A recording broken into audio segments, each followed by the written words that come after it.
rolling, folks. Okay. Welcome, everyone. Planning Commission, Essex. May 9, 2019. Excellent. Before we get going, I want to welcome some visiting planning commissioners from the village, John Alden and Diane Clements. And this gentleman, I'm not sure, were you looking for a place to stay tonight? Are you homeless? Is that what I was hoping to see some chocolate in here. Robin, welcome. Thank you for coming tonight. Visiting planning commissioners, folks, are members of the village. They're not going to be voting with us, but we've invited them to the table to participate in discussions as a planning commissioner from our community. So they're here. I'm going to be engaging with them and asking them for their opinions and so forth for as long as they want to sit with us. But they will not be participating in votes. So just so there's no confusion on that. We have some amendments to the agenda. Do we have more than what was on the web? So we have one of the consent agenda items has been postponed. That was, we don't have to worry about it. We have a new item on the agenda, number 4, which is discussion with Melanie Needle from the CCRPC on the Joint Town Village Enhanced Energy Plan. So as we get rolling, I don't think we have anything else. Okay. Before we get into the next one, I'm going to ask everyone to stand. It's public comments. We're going to ask you to stand so we can swear you in. If you can sign in too, make sure everybody's signed in. And if you're going to say anything tonight at any point, this is the time to. Do you swear that any testimony you present this evening will be truthful to the best of your abilities? Thank you. In public comments, folks, we entertain discussions on items that are not on our agenda, or if we have, like tonight, consent agenda items, any commissioners, audience members, visiting commissioners want to offer comment on a consent agenda item, or staff, this is the time. So we do have one site plan amendment under consent agenda. Sharon, do you want to give us a quick? I provided a draft approval letter for 32 Thompson Drive. It's relatively minor, 24 foot by 41 feet. Maintenance shed on property located at 32 Thompson Drive. We've received, the findings and conditions, and I really have pretty minor, enough to make it to the consent. So are there any questions from anybody in the audience on that one? Commissioners? Okay. Any public comments on any other items? Moving on to the next item on our agenda is the consent agenda. Do we have a motion for the single consent agenda? I move we approve the consent agenda. Second. Moved by Shu, seconded by Tom. All those in favor? Aye. Aye. Opposed? Motion carries 5-0.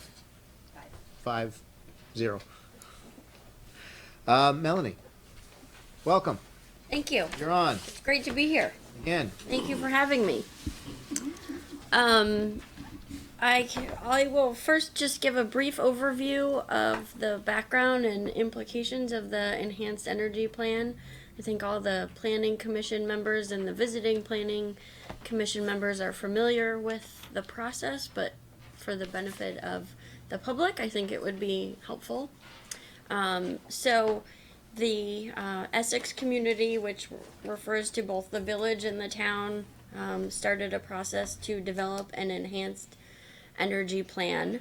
The purpose of the enhanced energy plan is to advance the state energy goals related to renewable energy generation, transforming the transportation sector to be more renewable, reducing energy consumption overall, and using less fossil fuels in the heating sector. So it's both generating more renewable energy and transforming our transportation and heating sectors. In 2016, the legislature passed Act 174, and what Act 174 says is that if an enhanced energy plan is developed and adopted by a municipality, then that municipality is given greater weight or substantial deference in the Section 248 process, which is the state process, the Public Utility Commission process for permitting renewable energy generation facilities. So the village and the town has engaged in this process, and what is presented this evening is a draft enhanced energy plan for both jurisdictions. The village is going through a comprehensive plan update, and so this enhanced energy plan is an appendix of the village's comprehensive energy plan. Since the planning commission last saw this version, I believe it was November, December timeframe, some changes have been made, not really substantial changes to the policy, so I will go over that, and we can also talk about some questions that the planning commission had about the renewable energy generation target. So before I go into the details, I just wanted to say that the enhanced energy plan, you know, it reflects work on my part, the village staff, town staff. It was very much a joint plan, and so a lot of work has gone into this. And so I thank everybody for that support and their efforts. So since this group has seen the document, the Essex Energy Committee had provided some comments. A majority of them were clarifying comments that have been accepted and are reflected in this version. There were a few comments that the village planning commission talked about and decided that they wanted to they didn't accept them, and so those were related to the action statements in the land use and development policies section.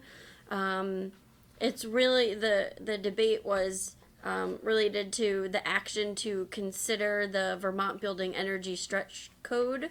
There was discussion about using the terminology consider versus adopt, and the village planning commission chose to go with consider the inclusion of the energy code in the regulations. So I just wanted to make that clear on what the this decision process was on that related to the energy committee's comment.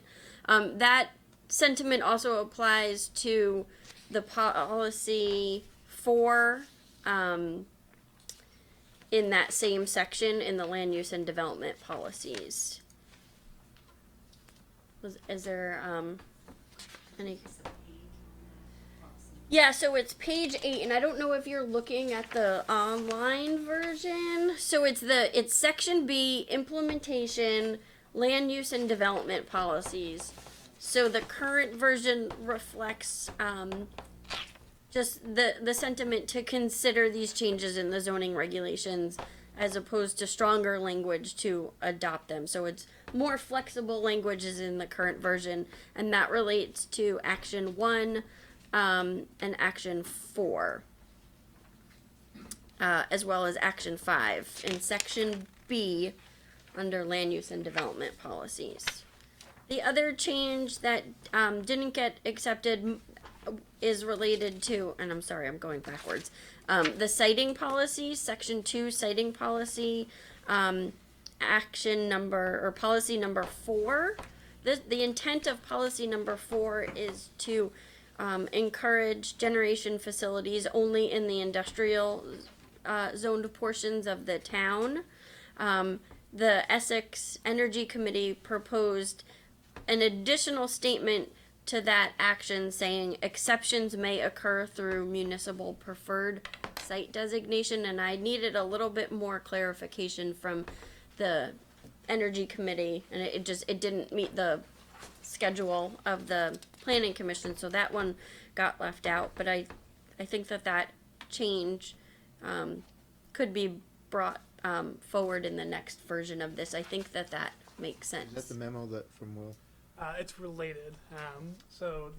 Will Dodge, chair of the Energy Committee, sent an email to staff today noting that the PUC, Public Utilities Commission, is considering removing the preferred site designation through a joint letter from the Select Board and the Planning Commission.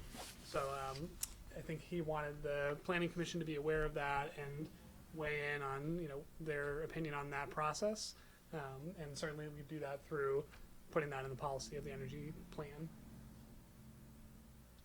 Yeah, and to further that conversation, these citing policies could be used for if that joint letter doesn't go away, the policies could be used to help the town decide to write a letter of support for a preferred site. So in practice, if there's a proposal outside the industrial zoned area and it meets the other policies and there's some upfront discussion and folks decide that that's a good spot, this action 4 with this added statement allows some flexibility.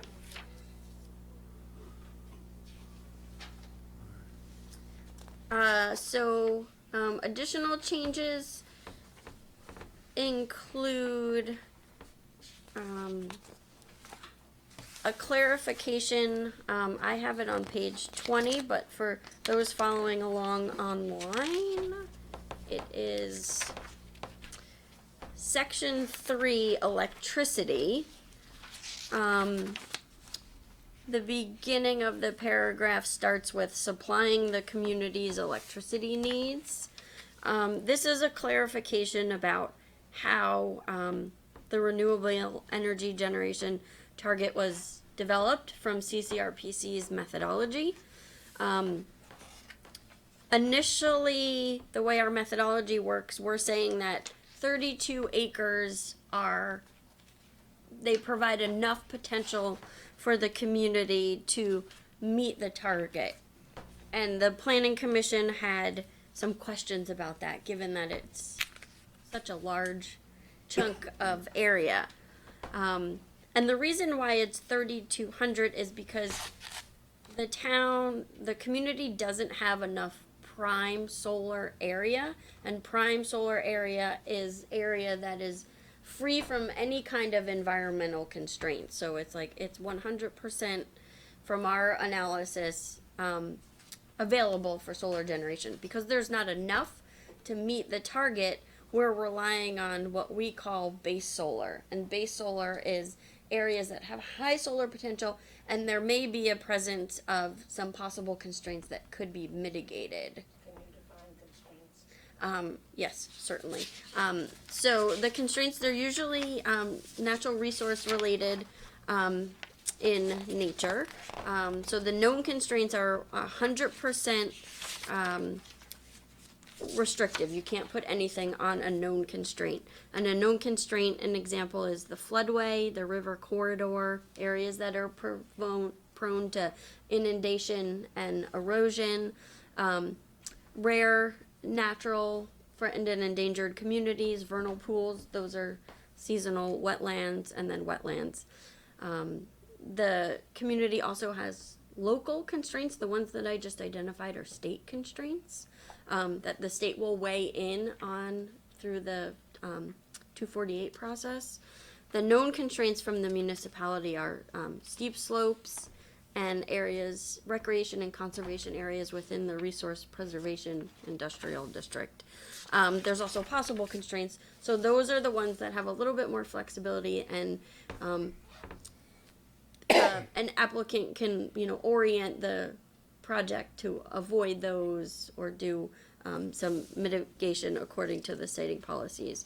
So example of the state ones are agricultural soils, hydric soils, which are wet soils, the special flood hazard area, again, flood prone areas, deer wintering areas, and then forest blocks. And then the local possible constraints are the scenic resource protection overlay, and steep slopes or less steep slopes between 15 and 20%, and then just priority forest blocks as opposed to highest priority forest. Does that help answer your question? Okay, so because there's not enough prime solar free from these constraints, we're looking at the base solar just purely from an analytical scenario perspective to demonstrate that the community does have land available for generation. And because we're pulling in these base areas, the factor that we use to go from acres to megawatts is a lot greater for base than it is for prime. For prime, it's 1 megawatt per 8 acres, and that's very reflective of what you would see on the ground. But then when you're layering constraints on top of it, you need to account for, you don't really know how things are going to lay out. So that factor is 1 megawatt per 60 acres. So that's why it's mostly just, it's a planning concept to ensure that because we're layering in these other constraints, we want to be sure that the community does have enough.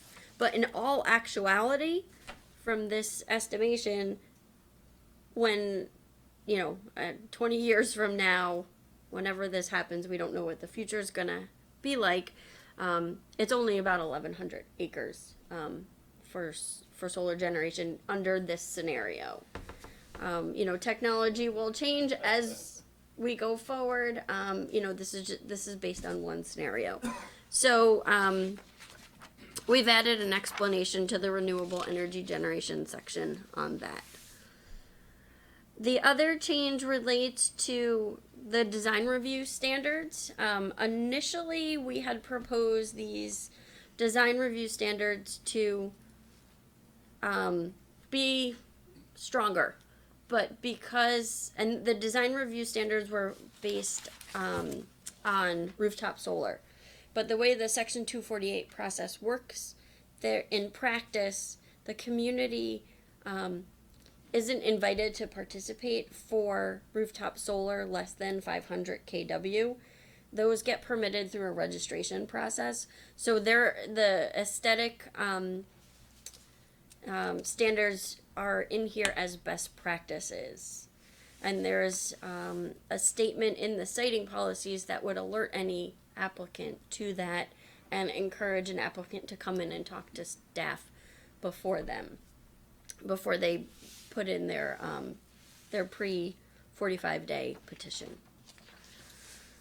The last two changes, updated Efficiency Vermont data on electricity for commercial and residential. There's a little bit of back and forth with Efficiency Vermont to make sure that that data is correct. It's in there now, and it reflects the most currently available data, and then added in a series of maps. And I believe Darren had sent those to you in your packet. A map showing solar and wind potential, the constraints, and existing generation. They're all within the document. You've already read that document that was in there. That's online? Yeah. Yeah, it should be. This 45 minutes. No, there was 11 by 17 maps. Oh, okay. I might have missed those. I can pass them around. I have them here. People want to take a look.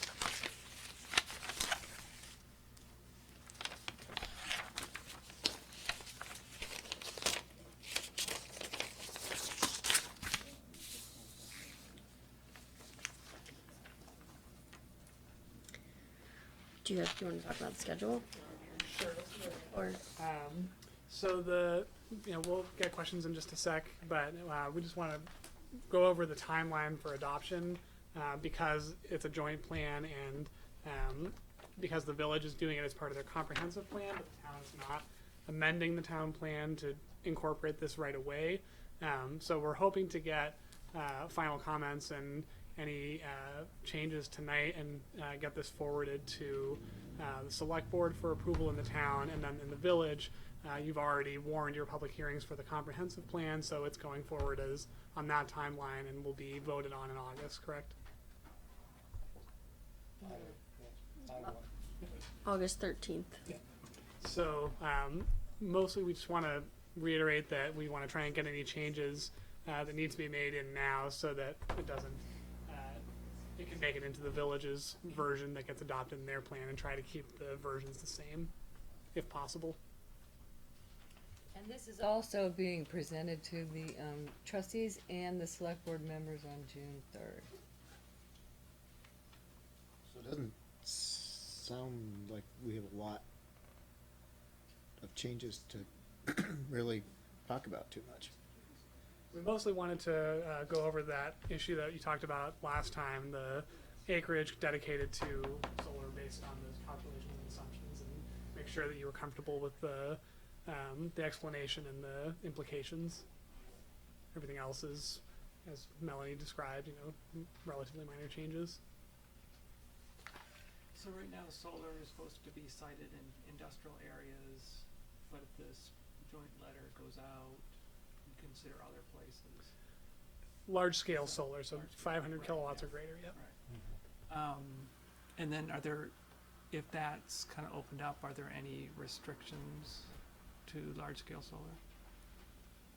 When you say if it's opened up, you mean if there's a joint letter? Yeah. So the joint letter would be designating a specific site. So presumably a developer would come in and say, I want to do this here. I know it's not in your preferred sites list or in your siting policies, but there's no constraints, there's no issues. Okay. All right. And then the other thing, it seems like the building retrofit is the big hurdle in this. Is that do you agree with that? Building retrofit is in the stretch code and renovation. Yeah.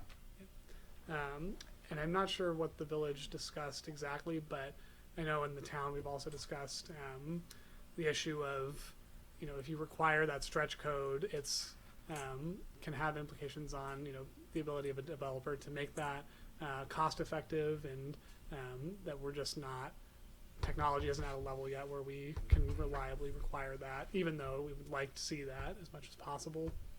So the language in the plan says we should consider adopting that at some point and find ways to make it cost effective and work in the community, but we don't necessarily need to require that it happen in this timeline. I want to follow up on this consider versus, adopting the stretch code. And maybe, the people from the village can tell us why you went with consider instead of going to the higher scale. That's the number one question. Number two question is, what is the added cost to a builder per square foot if you make the stretch code mandatory? Was that considered? Do you know what that is? And how did you arrive at those decisions? Everybody's looking at me. Well, you're the one who shows up, Yeah, so yeah. You are the vice chair, Joe. I'm trying to remember exactly how we did that, but Hang on. Yeah. I I could say the second question might be better addressed by Melanie. Okay. If you want, you can have that option. Swing for the fence, John. and I'll then- swing for the fence.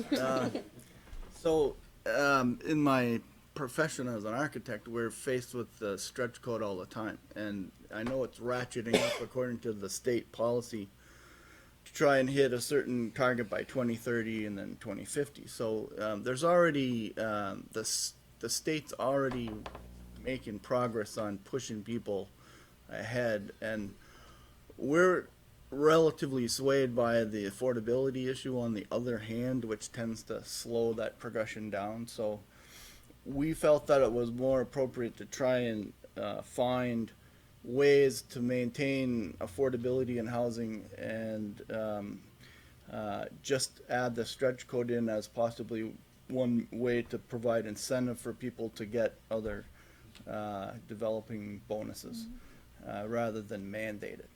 I think the mandated issues tend to get a lot of people into a place that they're not quite ready to go, and if we want to look like we're helping people out, you got to say, okay, who are we helping out? Is it the people that are looking for affordable housing, which you really can't find any? There's really no affordable housing, so every time you add money to the cost of producing housing, you're sort of heading in the wrong direction on that.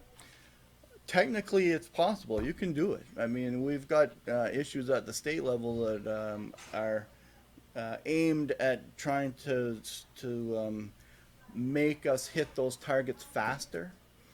And again, the other side is the industry as a whole, the builders, the suppliers, everybody else hasn't quite gotten up to the level to make that easy yet. And so it tends to cost a little more at the beginning, and then we hope that'll come down, but it's not easy. It's hard to put these projects together at any scale and maintain affordability. The other thing to consider is that How much more, though, does it cost per square foot? Do you have any idea? I mean, if it I'm were- not, that's not my expertise. I can design anything you want, and You know, somebody else is gonna tell you how much it costs. What do we look, what are we getting to, Ned? You know, I'm just thinking that, you know. The point is, if what- it doesn't what- cost anything, why not do it? But that's not you know, true. Sort of my thought is, well, you know, things move so slowly here, especially in the state of Vermont, you know, why don't we jumpstart it and, But this, as I was reading things, this potentially could impact not just new stock, but isn't there a huge negative impact on existing stock? Isn't that the other piece of this? Two options, right? So there's two proposals, one for new, one for existing. the other thing to consider is that anything that requires Act 250 review will be held to the stretch code as whatever the state standard currently is. So the larger projects, 10 units or more, 10 acres or more. So adopting it at a local level for all construction, new or existing, would really only apply to smaller projects, likely those that don't have the financial flexibility to make that cost effective, and also the ones that are most likely to be in that affordability range that the town is looking for, the missing middle housing. So it's a fine line to walk, and as John said, maybe at some point it might make more sense to have it be codified. On the other hand, you can push it and try to get that in place and just find another way to offset those costs for affordability reasons. I have some things to add. Just so that everybody's on the same page and is understanding what the stretch code is, mostly for the benefit of the public. The stretch code refers to the Vermont Building Energy Stretch Code. Any new development needs to adhere to the Vermont Energy Base Code. And the stretch code is going above and beyond.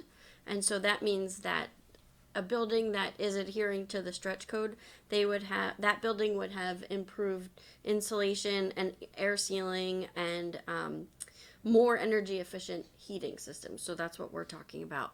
And I also wanted to add that I don't have any hard data to offer on how much it costs to build to the stretch code. What I can say is that it does make the building more affordable to maintain over time, because you're bringing down the cost of the energy to heat and provide power to that building. There's a really good example of an affordable housing project in Milton that's a passive house and it's built beyond the stretch code. It's called Elm Place. And I think that the policy in here does provide an opportunity for both jurisdictions to investigate this further and what it means for affordability, and I can certainly help with that at a later date, and talk with Efficiency Vermont about, what's the cost comparison between building to the base code versus building to the stretch code. If you do ultimately include the stretch code into your zoning regulations, you are working to achieve the energy goals of, reducing energy consumption. So, that sort of bases my point. Let's consider moving it along at a little faster pace. Bottom line, most developers aren't going to build to the stretch code unless they have to. They're very rare. Now, David would probably get a select private home builder, an individual home builder, building a house for himself. Yes, they're going to do all that, but beyond that, reality is I don't see it happening unless it's being pushed from above. yeah, and I was just gonna say to that point, the argument already is from builders, and it's true, that just meeting the base code is costing them significantly more in materials and labor. It's just a reality. And yes, the house is more efficient and cheaper to heat, but when you're building a lot in Essex is 140 to 160,000 before you have a driveway or a piece of concrete in the ground, you're never going to get to affordability. Right, and that house that's cheaper to heat, that's a measure of potential. Right. That's not a measure of reality. Right. If it's -20 outside, it's 68 in the house, and 3 windows are open. It's not that efficient anymore. And I also wanted to add that the city of South Burlington is an example of a municipality in Chittenden County that does require the energy stretch code for all developments, not just Act 250. So, to David's point, costs are never gonna be affordable without some external influence. So, the stretch code might add a couple percent, but it's not gonna make it affordable or not affordable. It's not gonna change it. Habitat for Humanity is doing the stretch code, is that correct? I think at least some projects they are. And we're not gonna meet the goal without mandating the stretch code. I think that's a fact that we can agree on. I mean, the goal of 90% of the housing stock being the stretch code is just not gonna happen by itself. So maybe today in this year isn't the right time for that, but it's gotta come soon if we're gonna meet the goal. I'll just add one more thing. The state energy code is, I said, it's ratcheting up already. So the last version was 2015, and there's a new one coming out this year that, you know, raises the bar.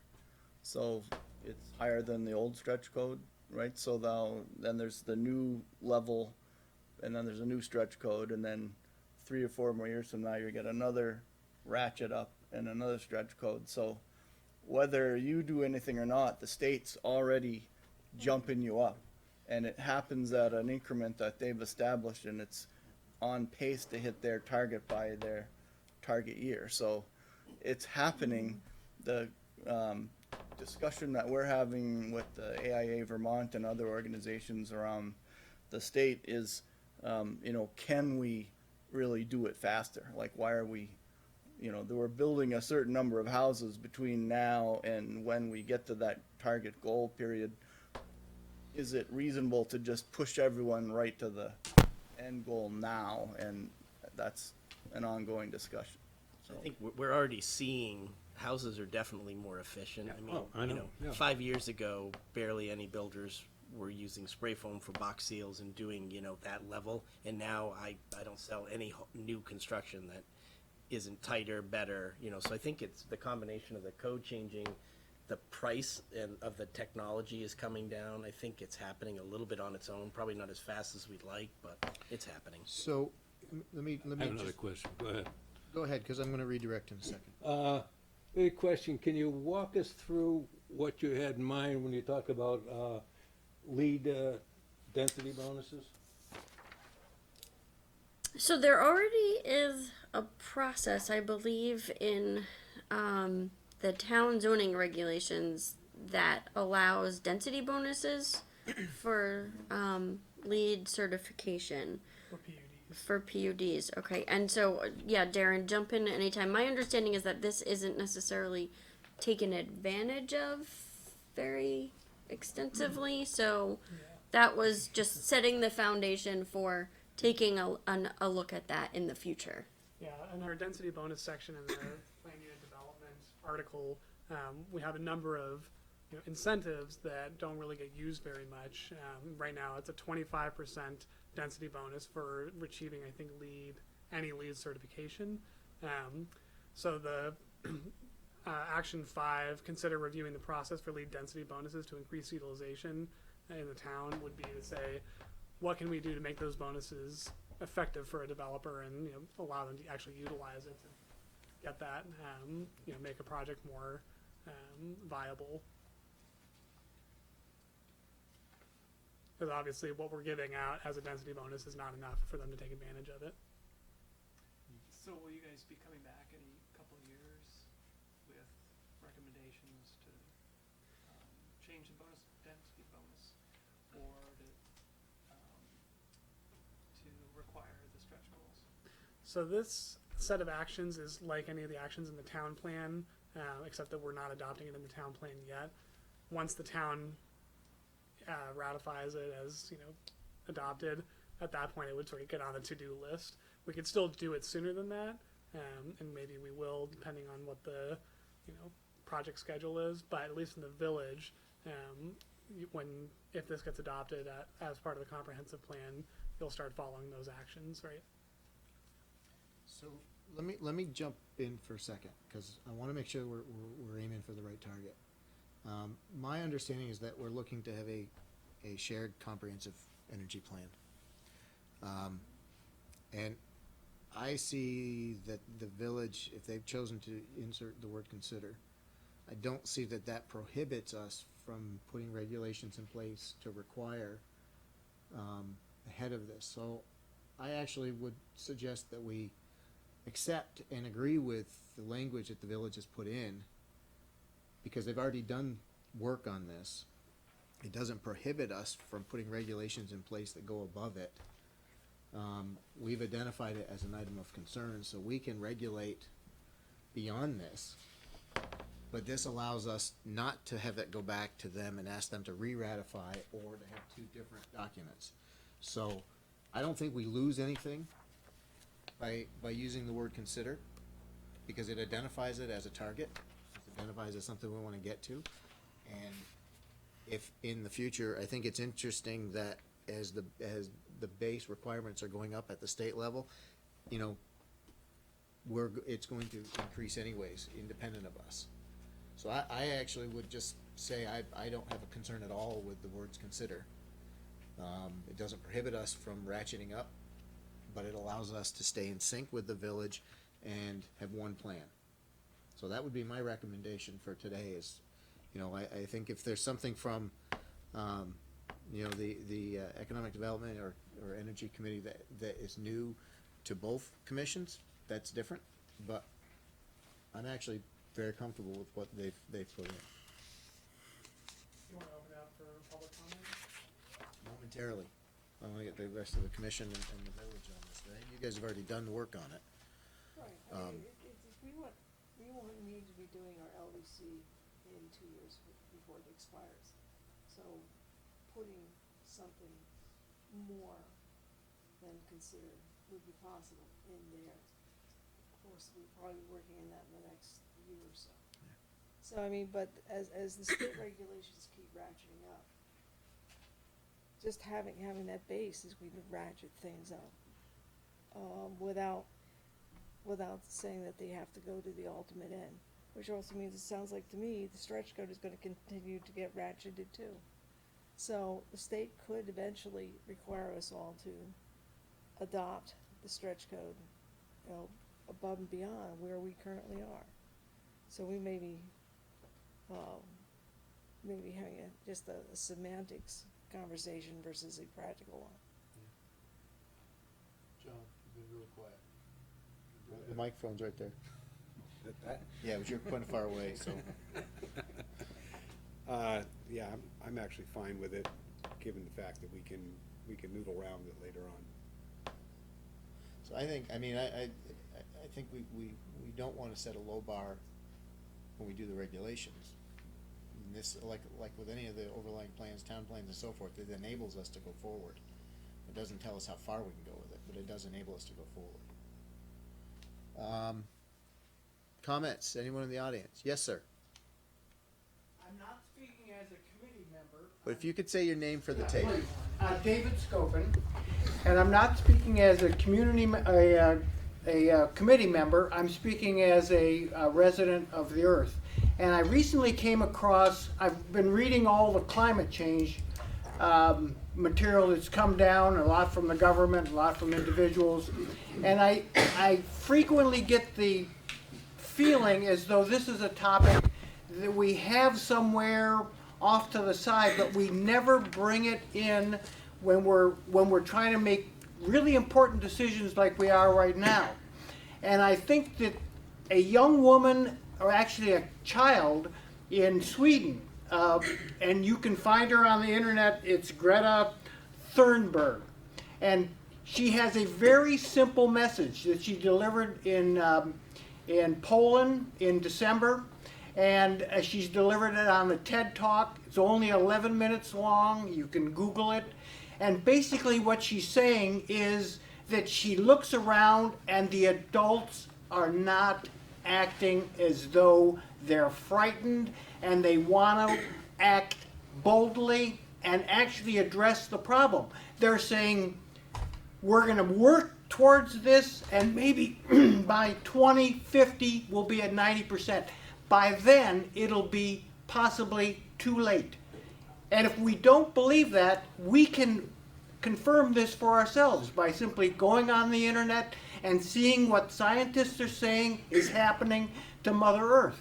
So what I would encourage all of us to do is to find out what is really going on and how we can have a positive, meaningful action towards it.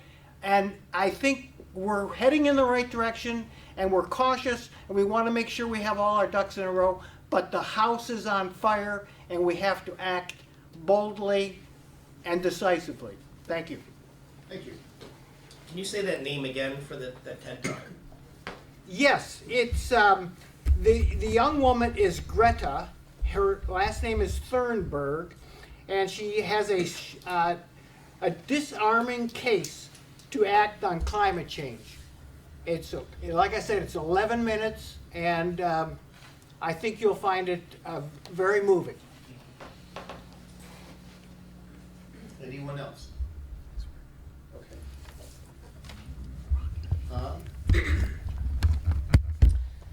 So, what are there other areas that are in contention this evening? No. Okay.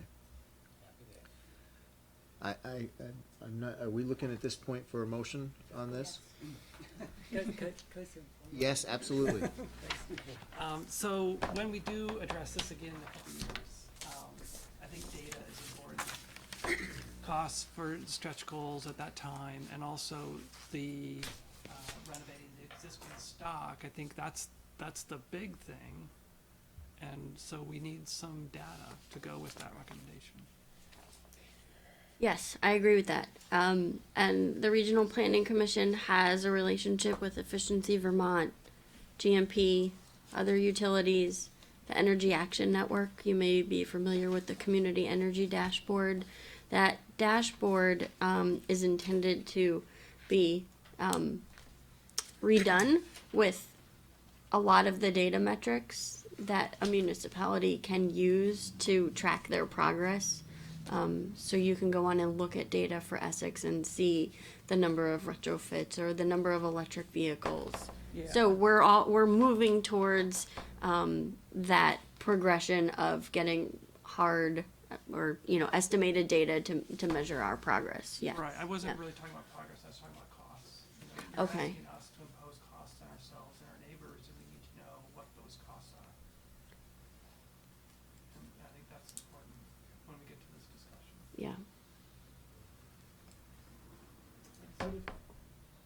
So I guess I will offer a motion to endorse the energy plan as presented to us this evening.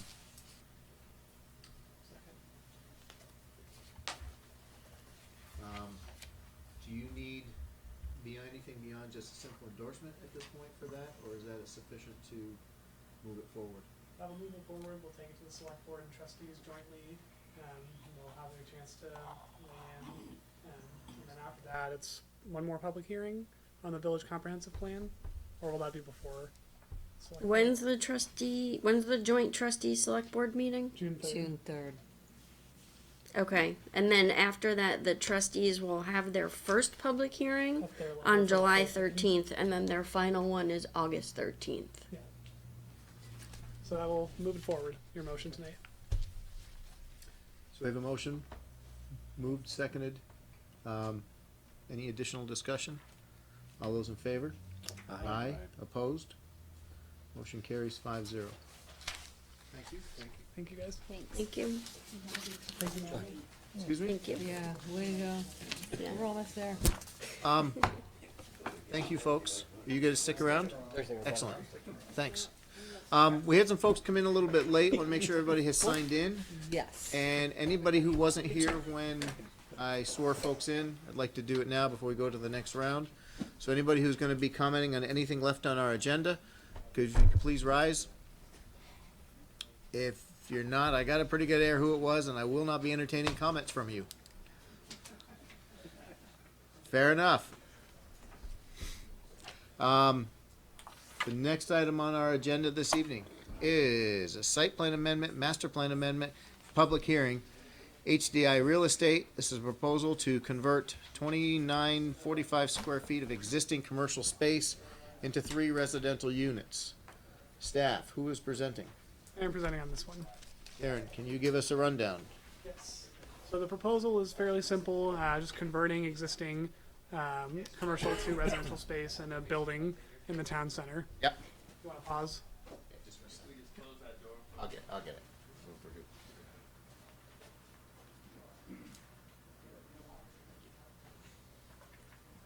Go ahead. The staff report before you is fairly long because this project, because of where it is, runs into a number of different regulations, but in general, the project conforms.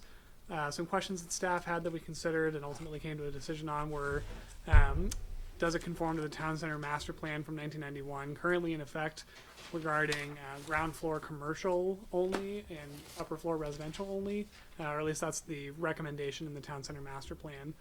We decided that that's only a recommendation. It's not enough to say that that has to be followed, but we do note that some concerns were voiced by neighboring tenants about the design of the building and how there may be some conflicts of uses with commercial and the proposed residential. So we recommend that the commission consider those issues and impose conditions to ensure that that won't be a problem. Okay. Anything to call out within the staff report? Nothing that I didn't already say. Who will be presenting for the applicant? Paul O'Leary with O'Leary Burke. Okay. Is this the full project? Yes. This is, I gotta recuse myself from this because Rick's a client, so I'll just sit in the back there, even though I'm not voting. Fair enough. So it is a fairly straightforward proposal, as Darren described, would be adding 3 residential units on the first floor. On the left half of that existing building, it'd be 2 4-bedroom apartments and 1 3-bedroom apartments. Currently, there's apartments on the second floor. Looking at the proposed conditions, we're in agreement with the exception of 2. Line 391, condition 8 says prior to the issuance of a zoning permit, the applicant shall complete construction on the unfinished portion of Carmichael Street to a standard acceptable to Public Works and convey the right-of-way to the town. We get to talk about this every time we come in here, it seems like, but completing Carmichael Street is a condition of Building H. We're hopeful that Building H will begin construction this summer. Rick has a contractor signed up, has a contract with a contractor to build it, has a contract with a site work person to finish Carmichael. So obviously just renovating this one building doesn't really create enough capital for him to complete Carmichael Street. And the second condition we would oppose would be on line 402, number 12, which says prior to the issuance of a certificate of occupancy, the applicant shall replace the current fire alarm system with an automatic addressable system and control panel.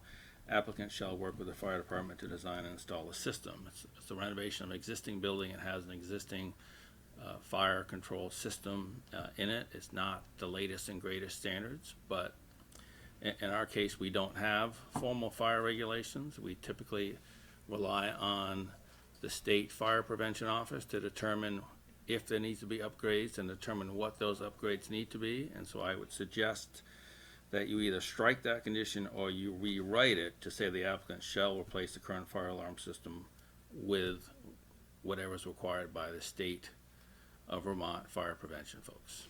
They're the ruling authorities. That's who we typically stick with, and that's who we would like to stay with here. Okay.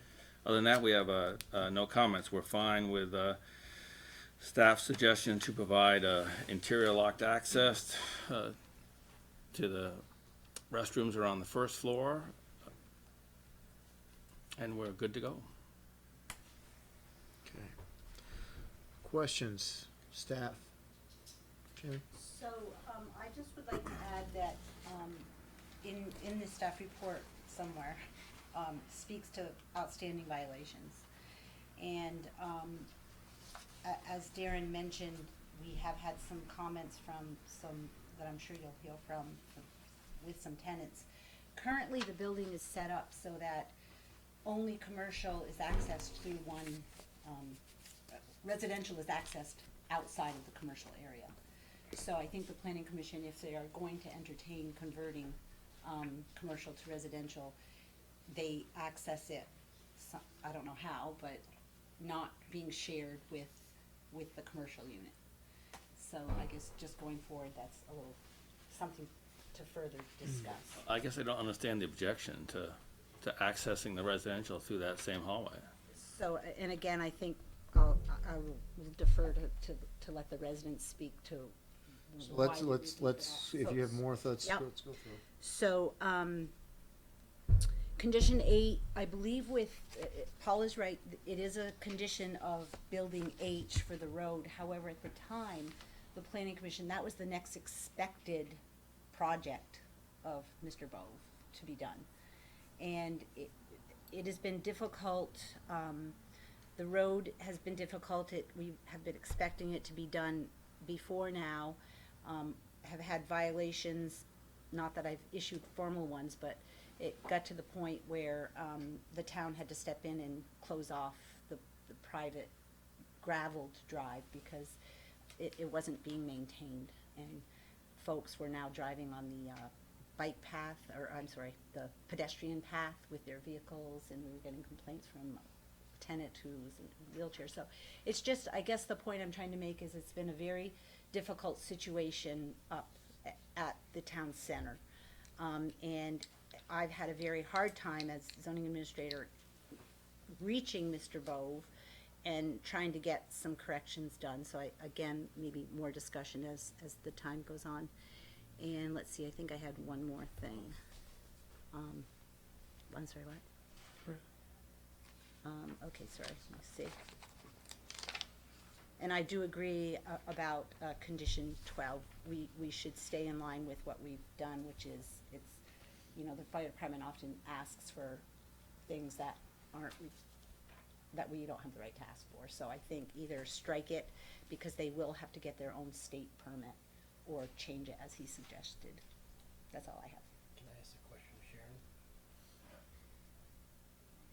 Yes.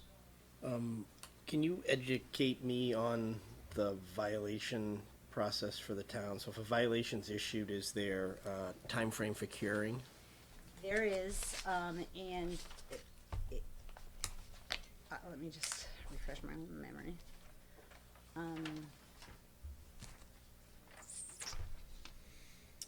So they're typically given 5 business days, and, you know, if they choose, once they receive my notice, they can appeal it to the zoning board of adjustment. And if they don't appeal my decision, it goes for me to the town attorney, because they're not working with making the corrections. On this particular violation, once I issued the violation, Mr. Bove and I walked the site, and I knew that an application was coming in. I confirmed with Paul, and he was working on getting things done. So because of that, I was, you know, working cooperatively with them to get us to the table here. When was the date of the first violation? The only violation I issued was August 30th, 2018, and that would be the first violation I issued for the year 2018. Yay! And those are on page 8 of the staff report. But, you know, and I can speak to it, it kind of mixes in with the next application, and I'll just speak to that, those specific. It's one and the same violation, but it's been a very difficult situation up in the town center, so. Okay. Thank you. Commissioners, thoughts, questions? So the road, was that a condition on a previous Yes. application? And So H, and that, again, the planning commission, that was the next scheduled building to be done. So it is conditioned in there. They are coming back, next month, I believe, or they have an application in the door to, they came in last year and they ended up pulling, it was a consent agenda, something I think with reducing the number of units or maybe one way or the other. It's on consent, it was minor, it's back in the door.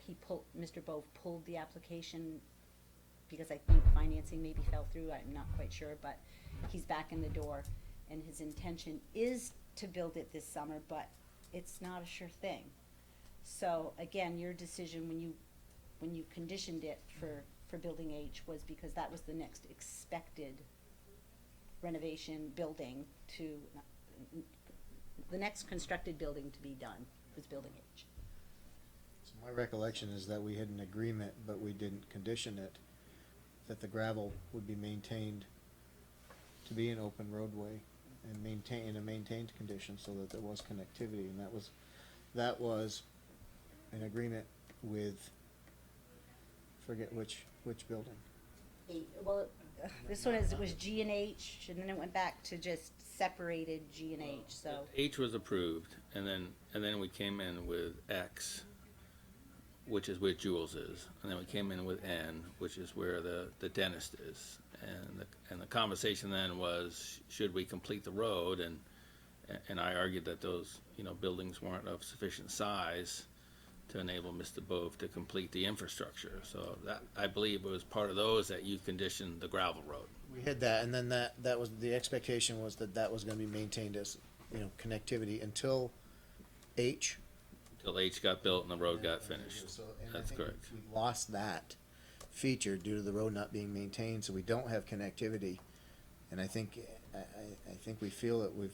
feel like we've lost, an expectation and a expected benefit that was gonna be for the community. And quite honestly, I felt that we did that to accommodate, an expectation, or we did that to accommodate the applicant so that there wasn't a huge infrastructure investment up front, but we still were maintaining the connectivity. I think we've lost that, so I'm concerned about that. Well, I think in practice, it turned out to be more a negative than a positive. One, it's difficult to maintain the gravel road. It's different for the town or as a road grader and everything else. The gravel road created a lot of dust, for the neighboring properties who complained.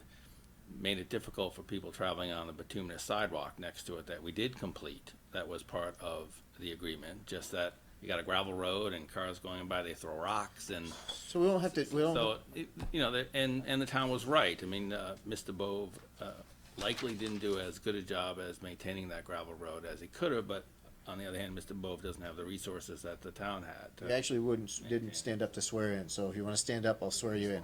He did, he was here. He was Okay, here. great, perfect, I didn't see it raising it.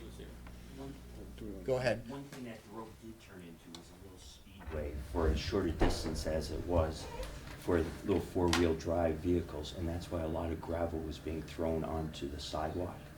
And So- obviously, since it's been fenced off So- or closed, that hasn't occurred. Right, so we can debate that, especially once we open the public hearing a little bit more. But again, I think there was a lack of communication and a lack of,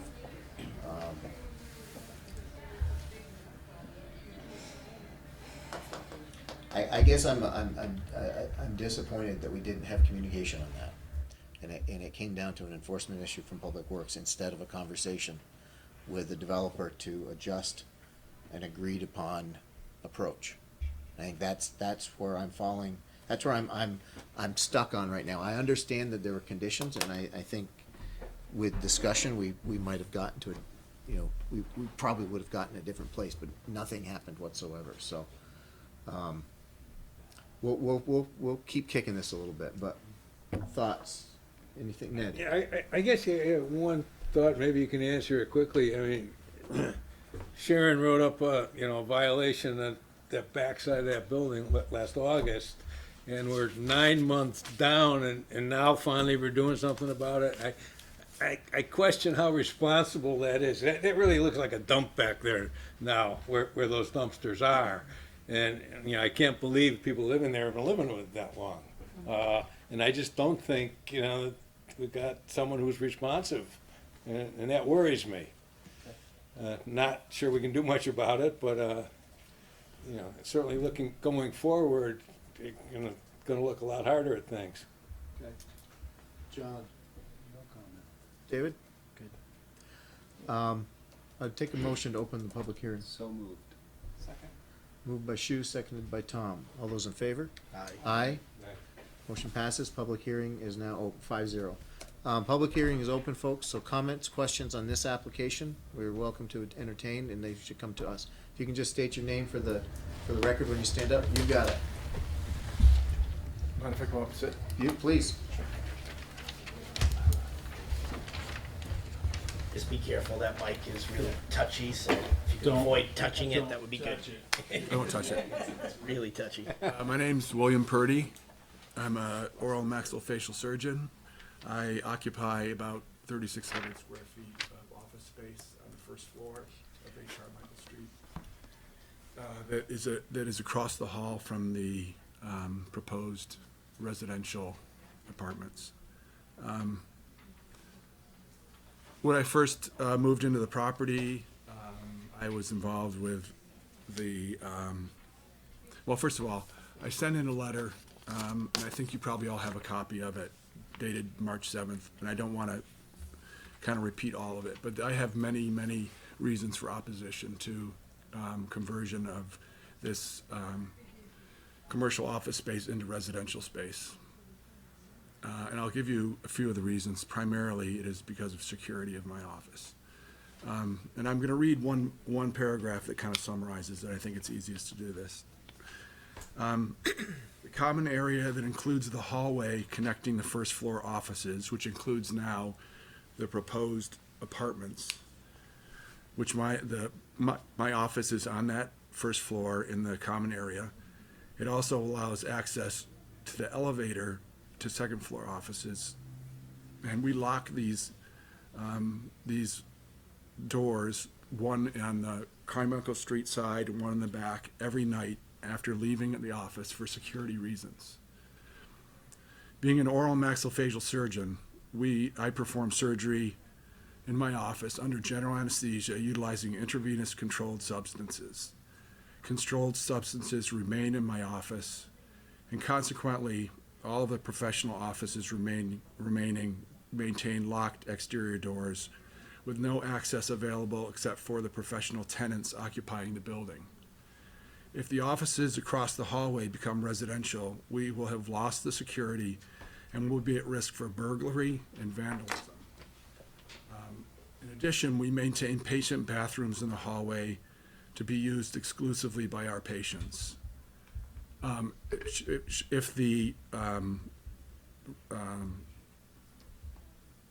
spaces across the hall became residential, we will have no control over who uses those bathrooms. So those are our main concerns. In addition, I think it's pretty clear that people that are in commercial office space have a certain amount of pride and maintain their office in the surrounding area. I don't think there's the same incentive for people that are residential. And to be perfectly honest with you, in all due respect, the building is poorly maintained and the surrounding area is just disgusting. And I can't help but think that putting more residential people in that area is only going to make it worse. If you look, almost daily I walk around and pick up beer cans from the surrounding bushes, garbage from the parking lot. If you look at the dumpsters, I don't have to say anything about the dumpsters. And that is, we get stuff like mattresses and TVs and all kinds of stuff that's thrown in front of the dumpsters. So that's what I have to deal with.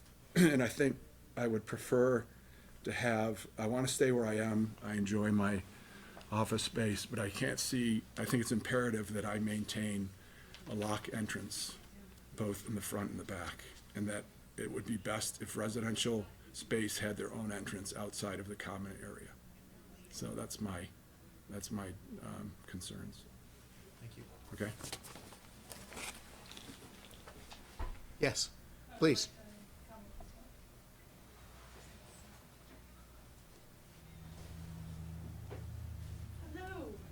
My name's Ara Hagen, and I run Hagen Associates. So Hagen Associates is a professional marketing agency. So we have clients that come and visit us. They rely on us to be professional, have an environment where they trust us to take their funds and allocate them across the United States. I have clients that come from New Jersey up to Essex Junction. I live in Essex Junction. I likewise want to stay in Essex Junction. But the state of the building, the state of the environment needs to be professional. I likewise have my employees and lots of equipment that all are inside my office. I am on the second floor of the building, and I am able to access it via that main hallway that is locked daily. And it's critical that it's locked. It's also critical that people are not taking all the parking spaces. I have clients that come and need a place to park. Some of my clients within Vermont are darn tough socks. I have Bag Bomb. They come, they need a place to park and walk in and feel like it's a good environment. I can't stay there if it doesn't look like that. I need to be a professional work environment. And my employees need to have a safe, secure place where there isn't beer, there isn't stuff in the doorways and blocking. I would also say drug activity is something that I'm very concerned about, and I would think would increase with more lack of care for the property. So I very strongly urge you to think about what you are doing. We need a secure environment. We need a secure door. I personally want my business to stay here. I like Essex. But it's very hard to have an environment like that. So thank you for your time. Thank you. Anyone else? Any additional comments, Sharon? Well, I don't know if it was in the staff report, I apologize. Currently, the residential units are on the second floor, but you have to access it by the back of the building. So it is completely. Separate it is dedicated completely entrance? Separate, yes. So when you walk in, there is an elevator, but it's all to commercial units. Just a comment on that, Mr. Boat is fine to construct separate accesses to the first floor residential, so they would not have to access the 3 units by the common hallway. So the commercial businesses in the building could still lock that at night, and they would be the only ones that had access to that and the bathrooms. One of the proposed apartments already has access to the outside. We can reconfigure the inside so that all 3 had access from a different location. And another thought, sorry. As far as the parking goes, I have observed and vehicles are parking in the front of the commercial building, and some are trucks. I don't know if you provided a picture of that, but they back in so their tail end is in, so a wheelchair thing would not be able to make that. So if this is going to be considered, you might want to consider some dedicated spaces for commercial units. Can we do that? We did it with building X, the 1820 coffee house. We dedicated some of the parking for that building. So I think one of the challenges is we've approached the parking in that area as being somewhat common for everything, because everything is essentially within walking distance. So it's a different, I mean, if we need to designate more wheelchair accessible places, or dedicate that, parking can't be backed in, I mean, that's. So that might be an option, no trucks park, no trucks. And the parking demand actually goes down with the conversion from residential to office. I think it drops by 8 spaces, do you remember, Jim? It's in the staff report. I mean, I know that And that's places like good. Vermont iLaser has a condition that you have to drive in, you can't back into the spot. Right. And that would be a help, adding, maybe making additional handicap spot. I don't know, I think there's other measures if we can't dedicate it that you can think about. They don't want you to back in until after you had your eyes laser. Yes, ma'am. One thought would be for parking, the proximity to the building. Say for clients, a lot of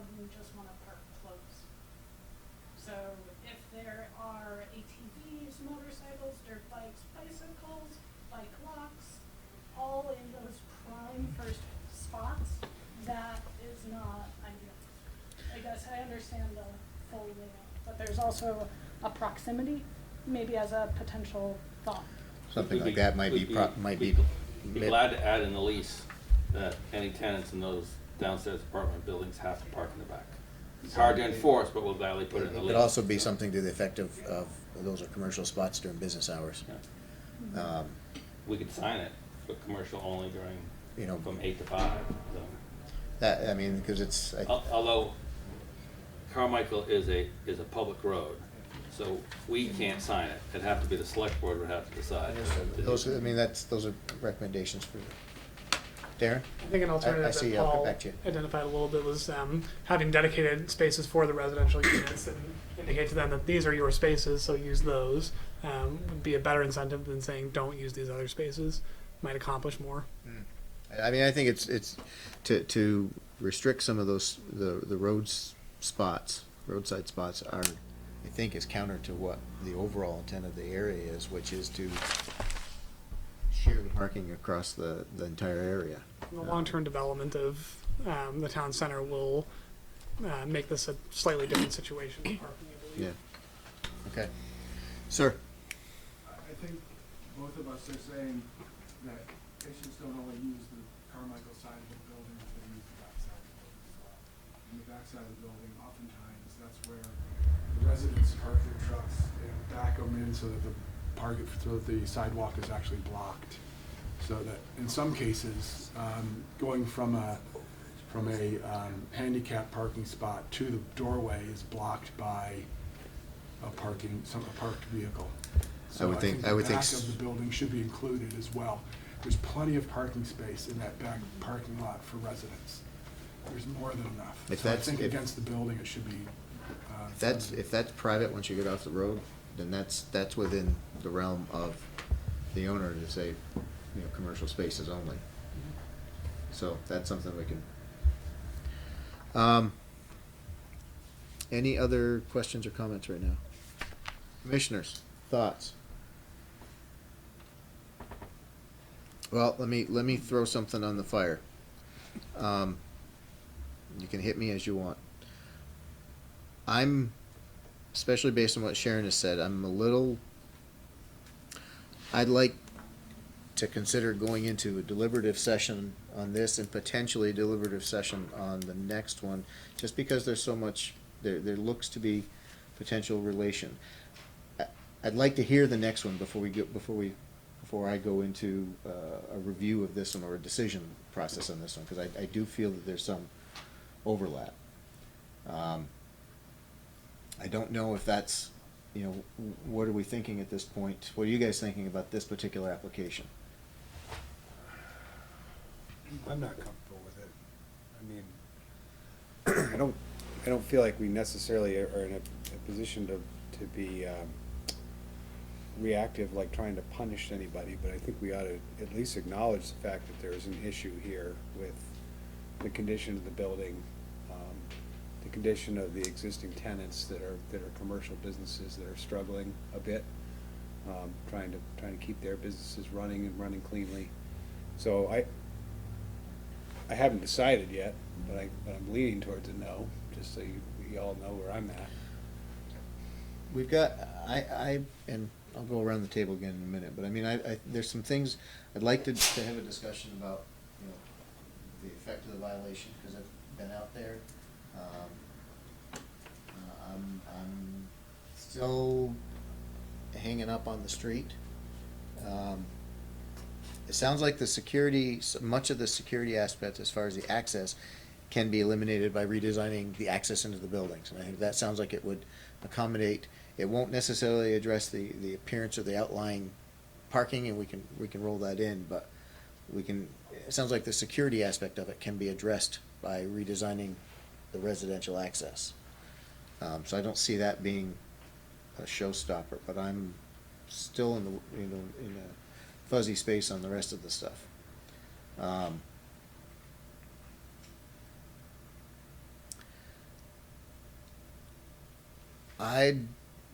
What are your thoughts? I mean, we could continue this until after the next one. relook at it again tonight, hear the next one, and then decide what we wanna do as far as a discussion route. We can have a little more discussion now, or, I mean, I think that, like, the fire item isn't really an issue. It needs a new system because the last one isn't responsive, so that, and I would agree with Sharon or Darren, whoever said it, that we routinely do this to the state code. You know, it's gotta be done, so I don't think that's a, we don't have to strike the step, but we just have to state the new one goes in. Yep. Ned? Yeah, no, the fire thing's not important. I guess my big concern is, we have a building, in a sort of a key area that we're, looking to pick up in town and all, and we're really in danger of losing the whole building, from neglect, from owner neglect, and That's a I'm not little sure. statement on that. Well, I mean, well, it's not wait. like the roof is falling in, or the windows not coming, or the heating system I'm just, doesn't work. Have you inspected the building? Hang on, please, It's a little please. steep. I All I of you know. getting a little carried away on the condition of the building. Has anyone inspected the condition of the building? Let's, it's one person's opinion as he's stating right now, so I don't believe staff has inferred that there's any neglect with the building. A lot of neglect with the dumpsters. Right now, Paul, the discussion is at the table, Very good. please. We've heard from some of the commercial tenants, and I'm concerned that if it goes down the path, they're going to be moving into Williston or South Burlington or something, and we're kicking ourselves in the foot here because we're trying to develop commercial stuff up there. So Yep. and I recognize that we probably got a tough spot, zoning wise and everything else as to what we do, and so I'm really I'm struggling with this. Okay. Tom? I'm worried about the impact on H and the precedent we set. Because H is supposed to be commercial on the first floor too, right next to that building, and so if we put residential in there, it's potentially a detriment to fulfilling not that, yet. and we'll I'll wind get up you. with another request to make the first floor of H residential, down the road. Only a portion of So- H is commercial. It's okay, Yeah. we'll get back to you. Public hearing is still open, so you can respond in a moment. I know, it's hard, but. Just wanna be correct, that's all. And then, on the other hand, I don't see how, I think if the road is conditioned to H, it seems like we've gotta leave it with H. So, that's it. John? Ditto with Tom and previous comments I made. I think, yeah, leave it at that for now. David?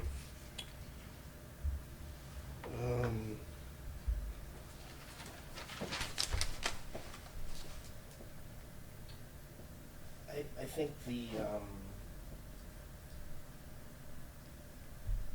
if we can condition and fix the majority of the application issues,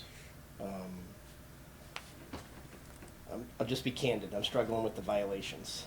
I'm over in that space 4 to 5 times a week. I'll be there tonight after this meeting. The coffee shop. Just being honest. Let's just all agree I go over there for coffee.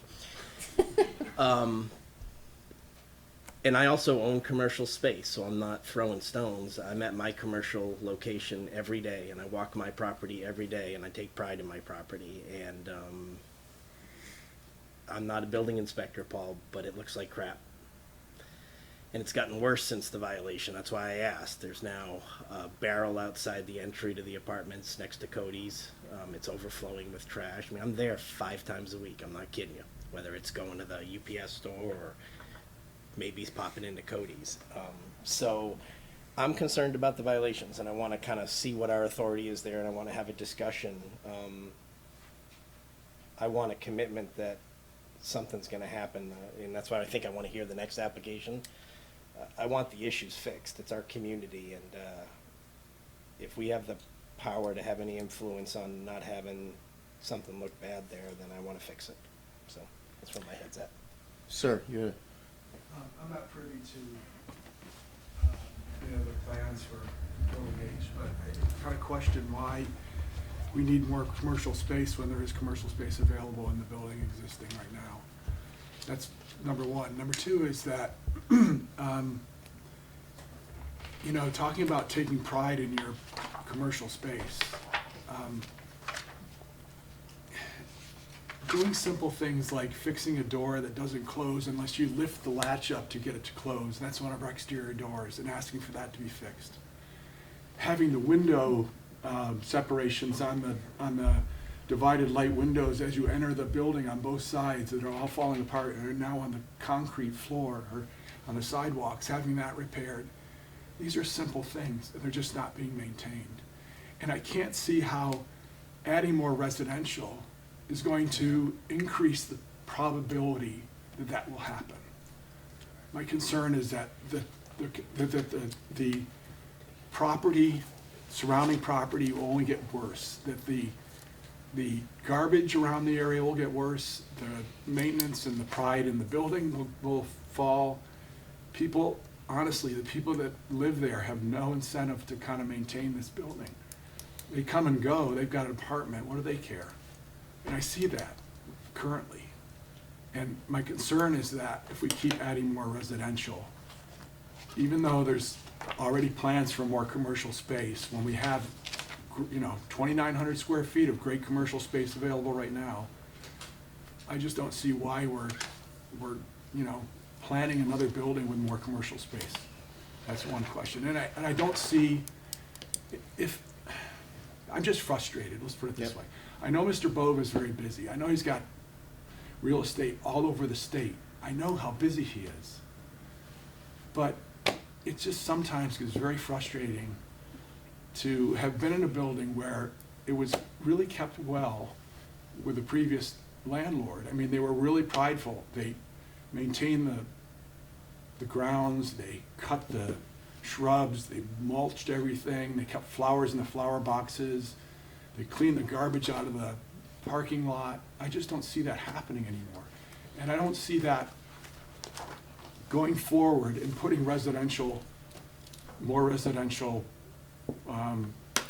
square footage in there, that's gonna get better. I only see it as possibly getting worse. So that's all I want to say. Thank you. Comments? Paul, did you want to jump in? No, I'm good. Okay. Dana? Yeah, I'm a little concerned. This is unique because we're on two different avenues. One is violation, which is dealt with through our enforcement officer, and the other is a site plan amendment review. And so I think we need to understand that we're having a little bit of a bleed through here right now. And I wouldn't want to see the commission, if it would consider denying the project or anything, do so on the basis of some very heartfelt testimony about the condition of the building when you're limited to the site plan criteria. I think we've had this sort of discussion, other things, when we've had, this is simple parceling, or this is, I think we will get to the point of, what we are really evaluating. And that's why I'm wondering if, again, I mentioned this at the beginning, I'm wondering if we need to have a deliberative session to better understand what we're looking at. Once we hear all the testimony from both applicant and the audience. And I'm feeling like the testimony for the next application would be relevant for us to hear before we go into deliberation. Is that, what do folks feel? Yeah, I would agree with that. So with that, I think So I would look for a motion to continue this application to this evening, once we've gotten through the second one. I was gonna ask to procedurally to close the public hearing, and then I was gonna offer a motion to move this to deliberative after the conclusion of tonight's application. That way it doesn't get continued. Well, I was potentially looking to go into deliberative session later, but Right. do one deliberative session and include both. Right, so my motion would be But we haven't heard the second. First close the public, and then move that we enter into deliberative with staff at the conclusion of this evening's applications to deliberate the application. So So after agenda item 7.48. No, could we, let me offer an alternative, is to continue it to tonight, after we hear number 6, and then decide if we want to close the public hearings and move into deliberative session after number 7? Sure. I think it does the same thing. I would, but then we have one motion to move into deliberative session for, if we want to do both at that point. Otherwise, we're going to potentially have to have 2. Well, I think we have to handle them each individually, just procedurally, either way. Then I'm fine. You want to make that, you go for it. I'm good either way. Run with it. Staff have a preference? Well, I think you'll then have 2 public hearings open at the same time.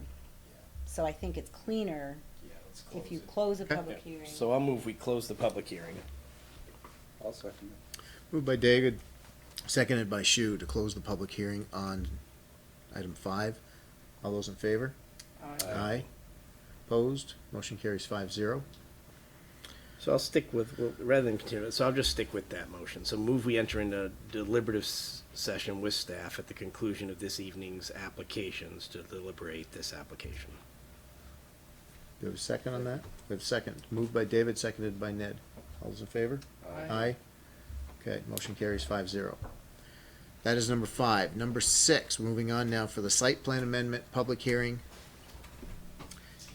This is the proposal to replace, enlarge, and relocate dumpster enclosures on the north side of 2, 4, and 8 Carmichael Street. Sharon, are you presenting on this? So.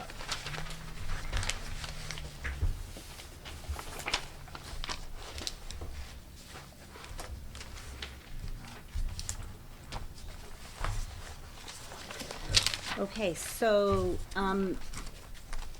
this one was a long time in coming. We're here, I'm happy to say, to address the dumpsters and the trash. And, as you're aware, my comments, it's in the notice of violation.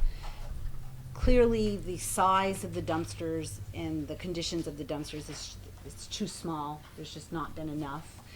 What I have discovered is that, by happenstance, out taking pictures, I ran into the garbage collector who told me that he's only paid to take what's in the dumpster, and it's a special truck that comes, they just lift it and dump it, and they don't pick up anything that's on the ground, and there's always much stuff on the ground. Mattresses, as was said earlier, just numerous items. So my goal tonight is to have an understanding and conditions that the added larger dumpster and the increase of pickup, if in confirmation of what the pickup is, and also conditioning that because there is no property manager, that the hauling company pick up what's on the ground too. There's an added cost for that. I don't know if that's something we can do, but and new dumpsters are being proposed, which are needed. I mean, Rick has tried to fix them, and they're just too old. They're done. In connection with the composting, that's going to take more space as well. My concern of that is, the smell once summer comes. So hopefully we've got the conditions that will capture those concerns. Again, it's been a very difficult process, and just trying to get to contact Mr. Bowe at times. The condition also of the place where you frequent, evidence of, he's got some substantial potholes throughout the whole, when you turn into Dunkin' Donuts to get to the garbage container, straight back when you go through the drive-through, as well as if you're going to just many areas that need some attention. So My biggest concern is the dumpster, the new dumpster area that's shown, behind, building, 4 and between building 4 and 8. It's closer to the Route 15 section, and Darren was kind enough to help me on the computer show that it's an area where the trees, it's pretty landscaped there, but where it's proposed, I feel needs additional landscaping. So, thus the condition for having an added fence or additional plantings, I think, as in condition 7. So that it's completely covered, because it's been unsightly for these folks who live inside when you're not seeing it. You have to drive in deep to see it, but if it's going to be visible driving by Route 15, that's a huge concern. And again, I'll just, reiterate, it's as a result of violations, and I think I'll just end there and answer more questions as we go forward, but. Sharon, did you want more screening on dumpster A or B? Sorry, I'm looking for my plan. Okay.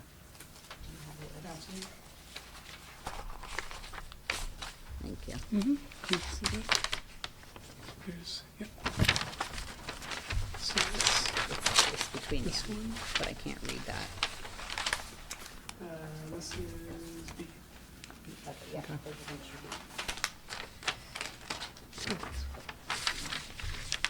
B. B, yep. Yep.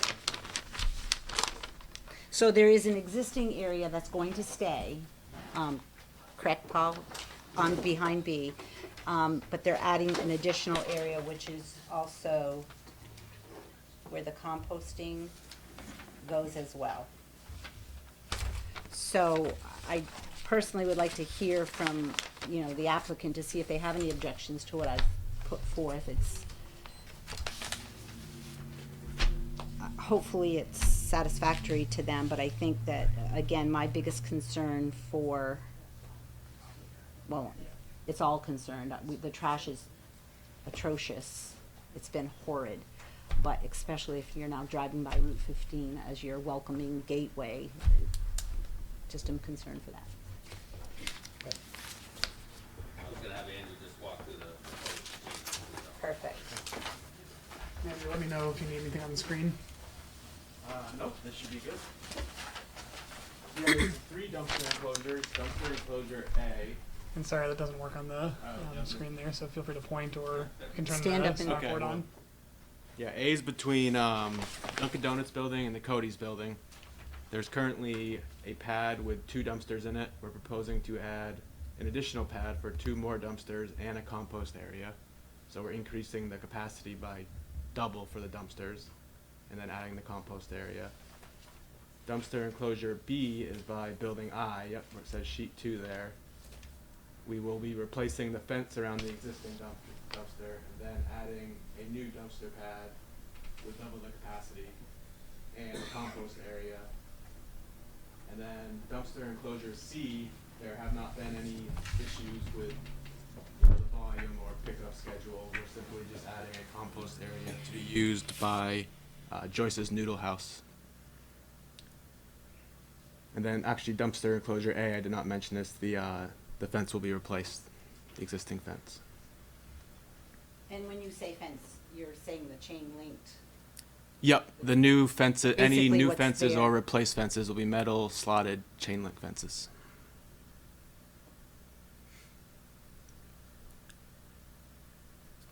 So when we And then my agreed own- to look at the dumpsters and the quantity and the volume, and we know that the composting is quickly coming down the road. Joyce's is big enough to have to compost now, as is Nemo's. And Cody's and all the other food establishments are gonna have to compost, as well as all the residential folks. So we did start a conversation with the Chittenden Solid Waste District, as to what were available for containers. Public Works had concern about whether the containers were sealed, so we had that discussion.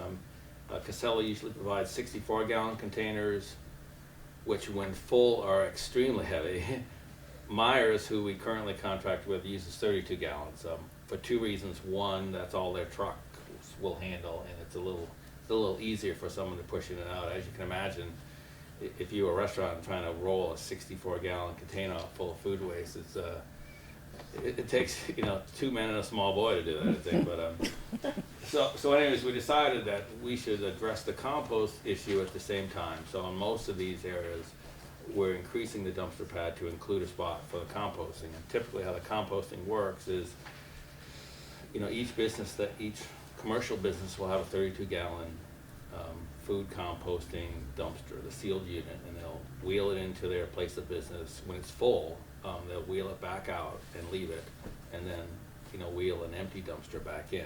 When the truck comes, because we're concerned in the summertime about the smell from the composting, so when the truck comes, the truck has a sealed compartment that actually puts the food scraps in, and it has a lift arm like you've probably all seen. It grabs the container and it lifts it up and it dumps it in the container, and then there's water on board the truck.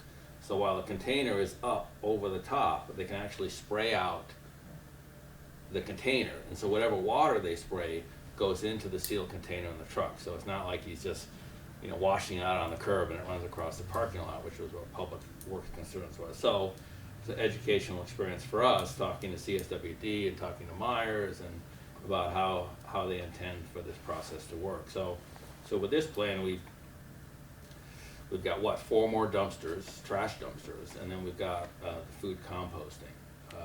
As far as Sharon's staff notes, we're fine with her proposed conditions. The only thing that we would like to be changed is number 3 asks for the trash to be collected 6 days a week. We'd like to go 4 days a week. That's our schedule for the composting. With the increase in the dumpster volume out there, we think 4 days is certainly adequate for pickup. So that'll be the only change that we'd look at. We're also agreeable to provide a contract for the staff's review if they'd like, but that when Myers or Casella, whoever we contract with to pick up the refuse, when they come, besides emptying the dumpsters, they will take everything that's within the enclosures.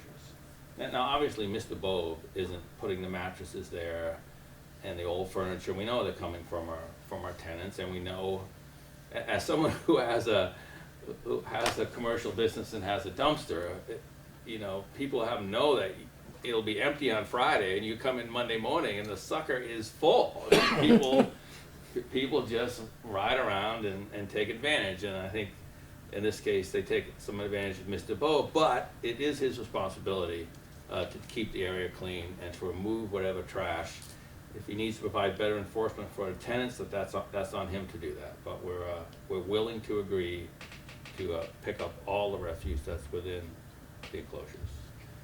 Can I jump in just for a second? You mentioned going to 4 days a week, Sharon. I'm looking at number 5, and it already says 4 days a week. Well, that's for the, food waste. yes, That's for the so food that's for the waste. composting. Okay, so you're looking.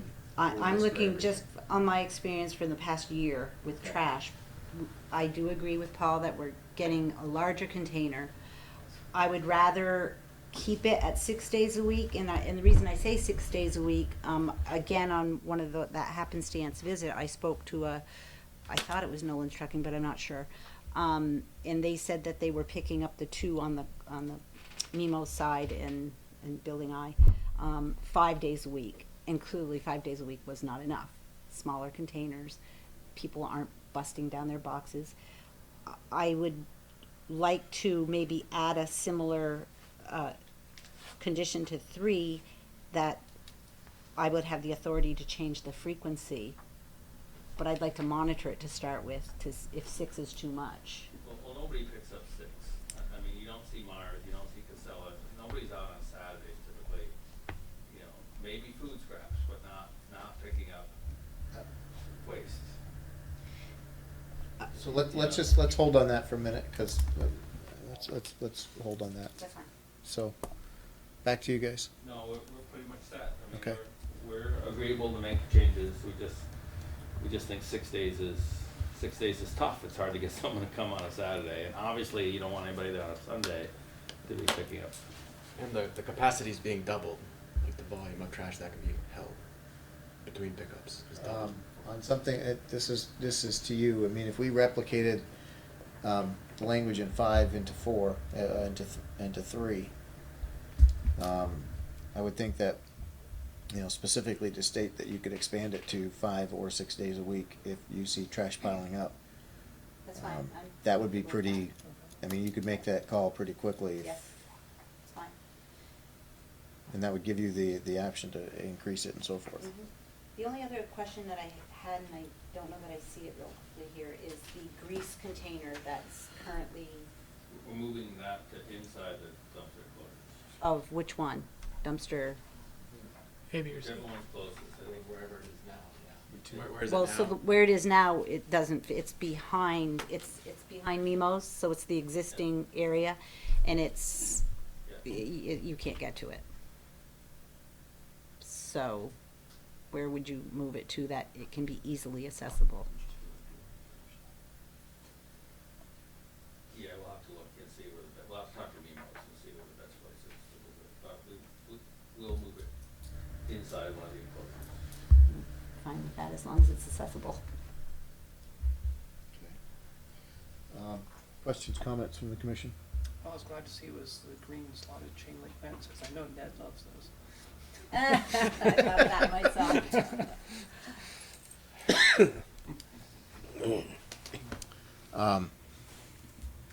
And to be serious, I'm not a fan, and if you guys are of similar mind, we might change that. I'm curious, this is, feels like we have some control of design here. And I'm concerned that we're adding impact to 15 when we've been talking about scenic corridors and everything else going through, and we had a pretty lively discussion not that long ago about the face of that building, the Route 15 face of that building in the first place. And now we're, putting something in there. I'm a little concerned about that. Like, maybe it needs to have some plantings that completely eliminate the view. And also, I mean, you're never gonna completely eliminate it, especially in the winter, right? So I think a different kind of fence would be more important than more plantings. Really, in other words, minimize the visual impact from 15. We agreed to last year, where the direction is that. And it is 75 feet back.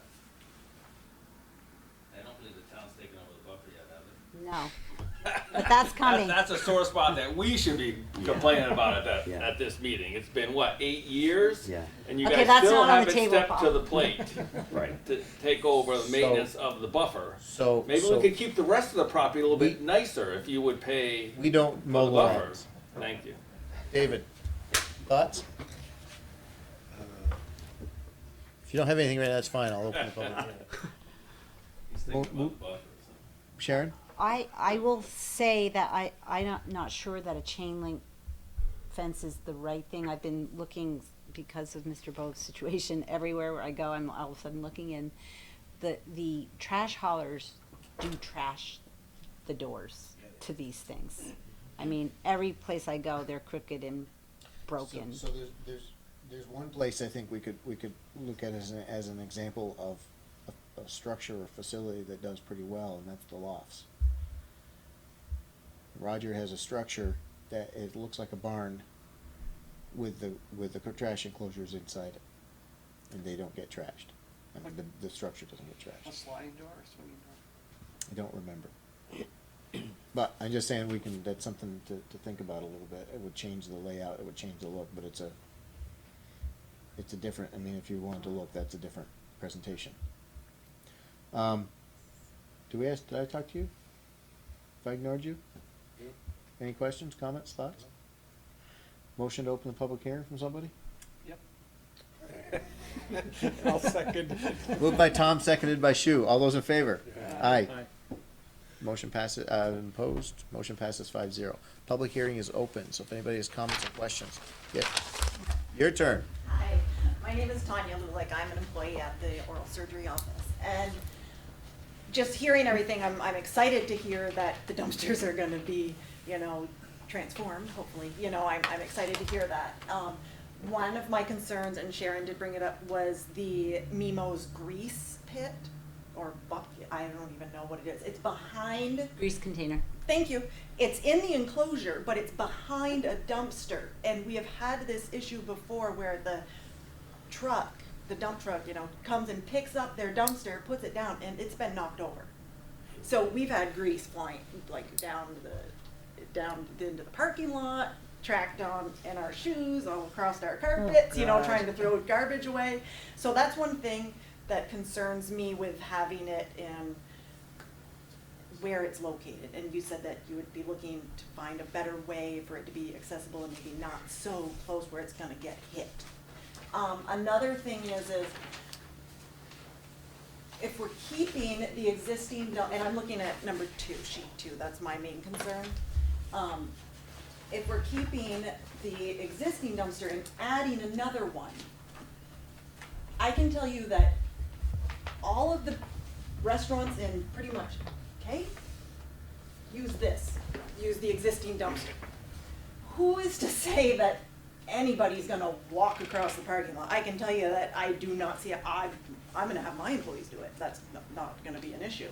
But I'm just thinking that it's still, and it's right there where every car, I mean, we have employees that come down and go park, or even, you know, patients. You've gotta watch it, because when things are overflowing, they're overflowing. And I know it's gonna be larger, and I am very hopeful of this being rectified. But that is a concern still that, I mean, I don't know what a good location is, honestly, but just with it still right there on such a hot spot that I don't really foresee, I see that being the easy spot and things just still being just thrown right there. The existing spot won't have any of the compost containers. So the new dumpster pad, the new compost area that we're building closer to Route 15 will have storage for compost facilities. So we're expecting that we'll have Mimos, and Cody's, and, you know, all the commercial businesses creating the food waste will use the new dumpster pad and the new compost area. So we're hoping that the grease bucket won't be there. They won't be, you know, putting any of the food waste there. It'll be across the lot, and they're just going to have to walk a extra 100 feet to get to that. So. Sharon. So I'm still concerned, though, if the dumpster is knocking those over, and I wasn't aware of that. So if it's not changing, whoever uses it, it's the hauler that's Right. tipping over. But the grease bucket's now going to be in the compost. Okay, side, so you're, right? Not in the dumpster side. All right. So you're in the side where you've got the carts that roll in and out. So hopefully well, it it's won't get the, knocked over. the grease container's no longer near Dunkin' Donuts. It's been moved over to behind Mimo's. Yes. So, you know, in And your we're- earlier, and in we're your talking earlier, about moving it again to right, the in your new earlier dumpster comment, you enclosure. said it will put it in Yeah. one of the dumpster enclosures. I just want to make sure it can't really stay in the one it's It's going to be in. in the compost enclosure. In the compost enclosure. Perfect. Thank you. Yes, sir. Bill Purdy again. Is there any way that when this, and when and if this is approved, it can be monitored to check to see if it's being utilized appropriately? Because I have the same concerns that Tanya had expressed, and that is the current location of the dumpster is so accessible to everybody that they just assume throw it in the dumpster and throw it next to the dumpster, then walk across the hall, across the parking lot in the middle of winter, pulling a grease bucket through the snow around these barriers that are parking barriers to that other area. They're gonna take the shortest, easiest route. So is there any way we can monitor that so that if we get to the same position that we're in now, we can somehow either talk to Mr. Bove or somehow have him send something to the tenants so that this doesn't happen again? Because I'm very skeptical that that's gonna change things. Good points. I guess I would ask, is there any other location other than the Route 15 section where you could relocate that new dumpster pad? I mean, it might take parking spaces, I don't know if the planning commission's willing to entertain. But is that the dumpster that It's Dr. dumpster Purdy's? and compost. Right, well, I think I think where it is a good location, because it's convenient to Cody's, it's relatively convenient to Mimo's. I don't see that we can really pick a much better spot than where that new one is. So I would be the let me jump monitor. just, Doctor Purdy? Are you referring to what is being flagged as the existing dumpster enclosure? Correct. Okay. So that's gonna stay, correct? Correct. So we're gonna have that, which is accessible to Cody's and Mimo's, all the residential apartments above Cody's and Mimo's, all the residential apartments on the west side of my building are gonna be right there. So my concern is that for the sake of convenience, that's still gonna be overloaded, and that people take advantage of that unless Mr. Bowe does something to prevent that from happening. And So I think that, I'm sorry, I think Yeah. that I'm gonna have to monitor it. Okay. After, if this approval goes through. And, if it's massaged where I can increase the number of times, if they change the way it reads right now, that's how, it would have to be another notice of violation if cooperation isn't granted. But I think a letter, I would encourage Mr. Bowe to do a letter to all the employees, and not only that, but asking them to bust down their boxes, because they throw full boxes in, which takes up all your garbage, your space. So, I guess, I don't know if that needs to be a condition of your approval, but certainly it's a suggestion to put that out to all your tenants. Well, a possibility too, if it becomes an enforcement issue, is we could change that one existing dumpster pad to a recycling pad only, and label it as such. And so if it's recycling only, hopefully that would help a little bit anyways to keep folks from going to the new dumpster pad to get rid of the stuff rather than If that's throwing gonna be a garbage new, in a recycling area. if that's gonna be a new dumpster pad, can it be made larger? It is pretty large, the new Well, I pad. know, but can it be made larger to have it be recycled and the grease pit? So it stays there? It does now have, it has two containers and it has the composting, but. Are we still talking about adding the grease to the existing? Well, yeah, we're still, no, there's gonna be no I grease was in the just existing. The I was question just is- suggesting is, can the existing two dumpsters where the grease container currently is, Right. can it be made a little bit bigger? I think there's a little bit of space, Mm-hmm. depending on the type of fencing But- that you get, can it come from the back so that the truck, when it throws it back down. No, I didn't. Did I? But that one's, it's hard to make that one much bigger, it's pretty Alright. tight. I thought she brought up that existing dumpster, sorry. Well, I think it's a good idea to make that bottom one recycle only. Yeah, I do too. I actually like that idea. Yeah. I like that idea. Yeah, likewise, that's Making that recyclable. It's not that one. I love that idea. It's the one at the bottom. Well, I'm, okay, let's make sure we're talking the right one, because I felt that we've been talking about the fourth spot, the Don't point it existing out, dumpster yeah. enclosure. So this is the existing one. And that's B? Yes. And that's the one. Dumpster enclosure D. This is the new proposal. Right, so this is the one I thought they were talking about. That's Joyce's. Okay, so we are talking. Okay, that's fine. It's that one right there. Okay, I'd rather try it as proposed before, and not make the change to recycling right now. I mean, if it's not working, then we'd gladly make the change to recycling only. I thought we were talking about this one. Just because that's the way it is currently. Yes. Right, that's why I let that down. Okay, good.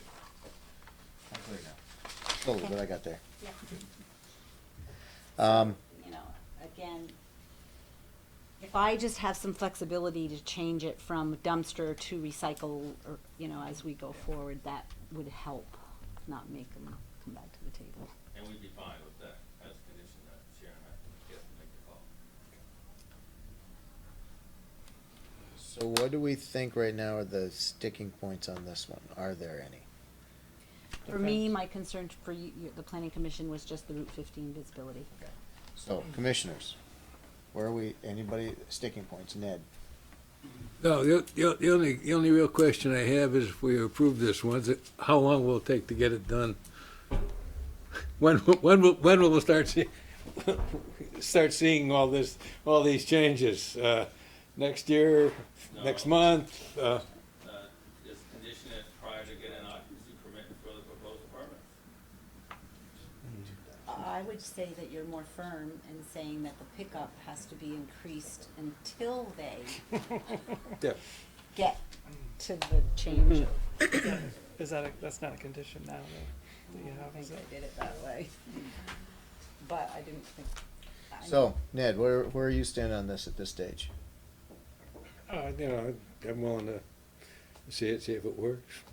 See if it's, the question is gonna be, and, how the users,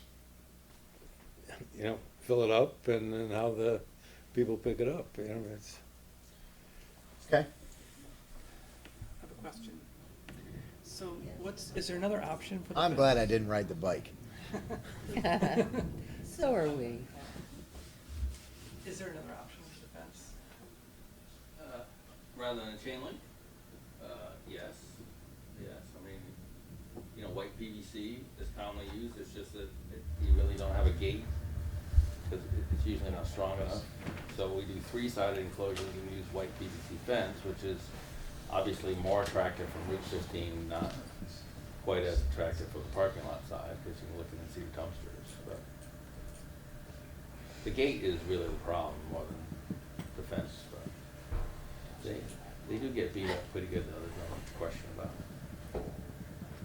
So you're gonna put, when you said you're doing plantings or landscaping around them, you just put some shrubs for screening? Yeah, we'd have the chain link fence with the slats, and then outside of that, around it, we propose to staff what we should plant, some sort of arborvitae, I would guess, because we obviously want it to be somewhat screened in the winter, and we leave it to staff to decide whether our plan was adequate or not. And that's condition 7, where it says that Yep. completely shielded the added trash enclosure, so it has to be already grown to the height of what. Yeah. We probably plant 6-foot cedars to start, 18 inches apart or something like that.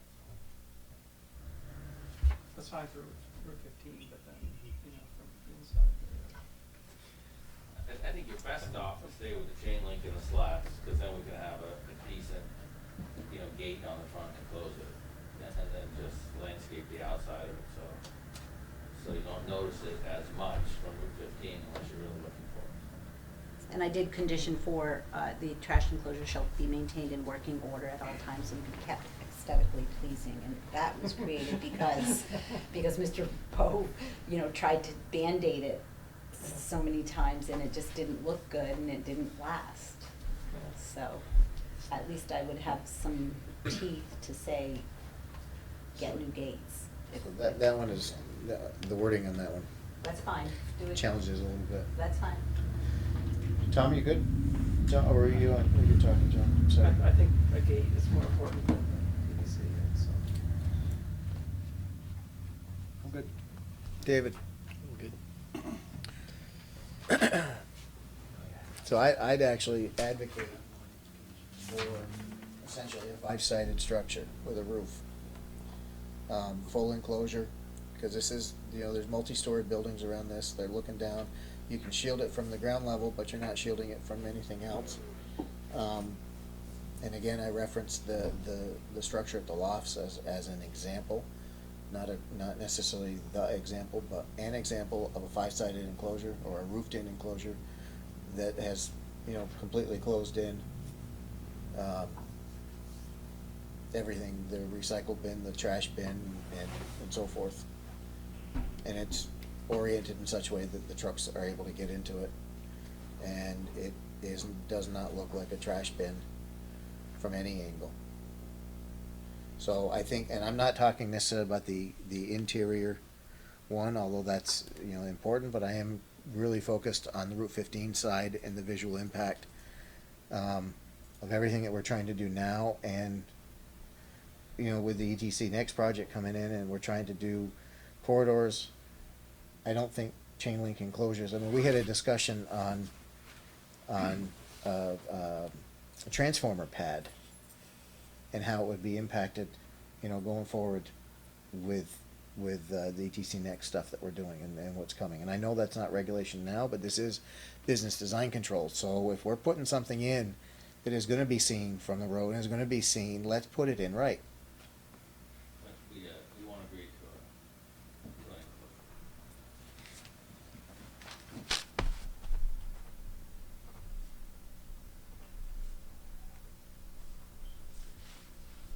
That's why it's a discussion point for us right now.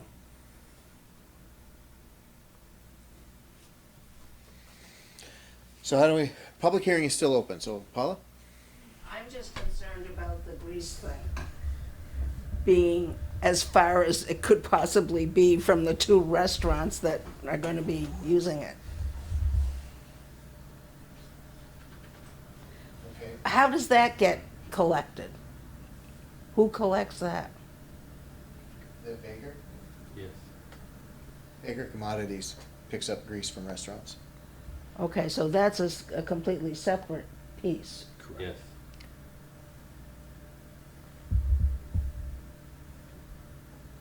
Would it be possible to,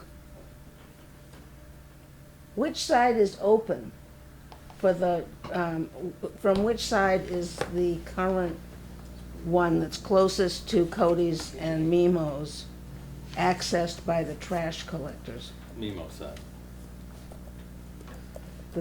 The side facing the back of Mimo's? On eBay. What if it were separated somewhat so that it wouldn't be impacted by the trash collectors, but in that same general area? I mean, could that be something that's separated? Well, potentially.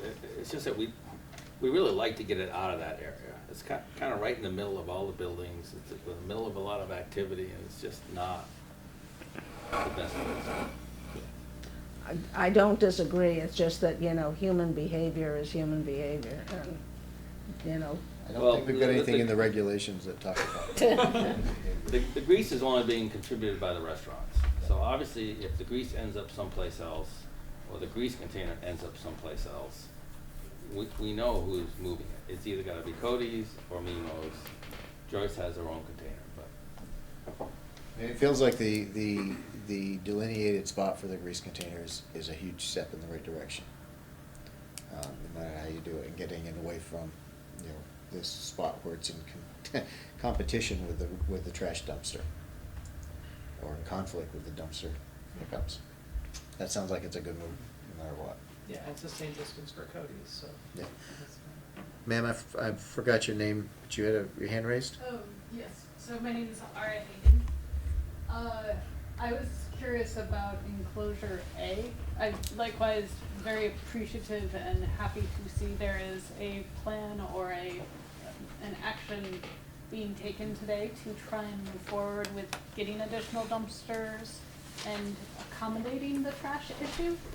I was just trying to figure out how big enclosure A was, because it looks like it's, yeah, so thank you for zooming in on that. That's very helpful. So I feel like it's times, like, it's quite a lot bigger.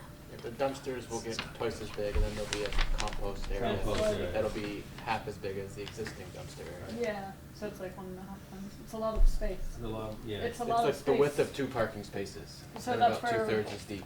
Your plan would be for shrubbery, but in my mind, this is much closer to Route 15. So, and there's less shrubbery location because it's more in the parking area, right where you're going through the Dunkin' Donuts drive-through, right past Phoenix Books. So I guess I just wanted to see it a little bit closer, because it's substantially increasing in size. So, just wanted to thank you on zooming in on that. Okay. Commissioners, what are your thoughts at this stage? I'm good to go into deliberative session. You want to include this on deliberative? Oh, yeah. Wow. Don't hold back. Is that Ned or Tom? Ned. Ditto. Okay. Does anyone have any additional comment that they'd like to offer on this? I'll move we close the public hearing. Second. Moved by David, seconded by Tom. All those in favor? Aye. Aye. Opposed? Motion carries 5-0. Public hearing is closed. So given Tom's enthusiasm, I'll make the same motion that we move to enter into deliberative session with staff at the conclusion of this evening's applications to deliberate this application. Okay. Do you have a second? Second it. Seconded by Shu. Moved by Dave, seconded by Shu. You're closer. All those in favor? Aye. Aye. Opposed? Motion carries 5-0 to move into deliberative session at the conclusion of tonight's other hearings. So we're moving on now to item 7 on the agenda, which is the site plan public hearing for Heco Rentals. Proposal for 6,000 square foot warehouse building, including a 50-foot buffer waiver locating at 16 Corporate Drive. Darren, is this you? Yes, it is. Please give us a rundown. This is another application for Corporate Drive. We've seen very many similar applications. This one is 2 separate buildings, each 6,000 square feet, and not much to say that's different from other similar Corporate Drive applications. And the staff report is fairly straightforward. So let's talk. Requesting the waiver. Yes, waiver to clear the 50-foot buffer, replace it with landscape trees similar to other lots on Corporate Drive. I think it's 1 or 2 red oaks, 1 red maple.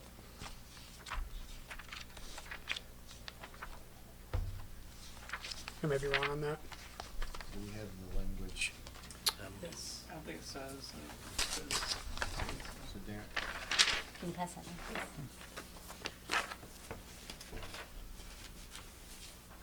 Yep. I asked him about this earlier the week. So with the language, I'll read it. Actually, no, have him read it. He wrote it. And it's also it's on your staff report on Google Drive as well in your Planning Commission comments. I updated that after Dusty asked for it. Yes. Oops, sorry. So if you can just read that for the rest of the commission, so we have. So in previous applications on Corporate Drive where they've requested to clear the buffer, the Commission has used the following language. The Commission supports a waiver to clear the 50-foot buffer along Corporate Drive in order to replace the fragmented buffer with street trees similar to Corporate Drive lots 13, 14, 18, and 20. The objective is to maintain a consistent appearance throughout Corporate Drive. The applicant plans to plant 2 northern red oaks and 2 red maples within the buffer. In addition to the 50-foot buffer plantings, the applicant will plant 1 red maple near the parking areas. There will be no structures built within the 50-foot buffer area. That's that. We pulled that from previous. Yep, modified for this application. Okay. So that's the buffer language, and Dave has the language that we could put in. Very similar, but pulled it up from another one. Anything else to call out? There is a shared access for the fire lane between lots 16 and 14.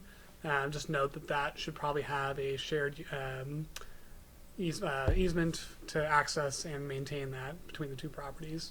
Okay. Questions for Darren? Paul? Yeah, the easement issue is the same property owner at this point in time, so I don't. It is at this point in time. My only thought was if the property sells. Nobody to give an easement to. I guess yes. If the property sells, then I'm fine with a condition that says if the property sells, that one party shall grant an easement to the other. But and the only thing we really have is a proposed condition 10, which came from Public Works, not from staff, I believe, but it says prior to the issuance of a zoning permit, the applicant shall obtain a town erosion control permit and a town stormwater management permit, and because this parcel has a state stormwater permit and will require a state erosion control permit. It's not required for us to get the town, and I think Aaron was gonna send you an email. He was supposed to email you and tell you that they were incorrect, but as you know from previous applications, if we require a state permit, we don't need to get the town permit. Town permit is usually a half acre or under, or no, it's between a half acre and an acre. The state kicks in when you're over an acre, so. Does that need to be submitted to Public Works? Condition 9 will capture that. They ought to actually have the state stormwater permit, because we have a permit for all the lots already, but we'll submit them a copy of the erosion control permit. So that's fine with that. Other than that, we're good with the staff comments as written.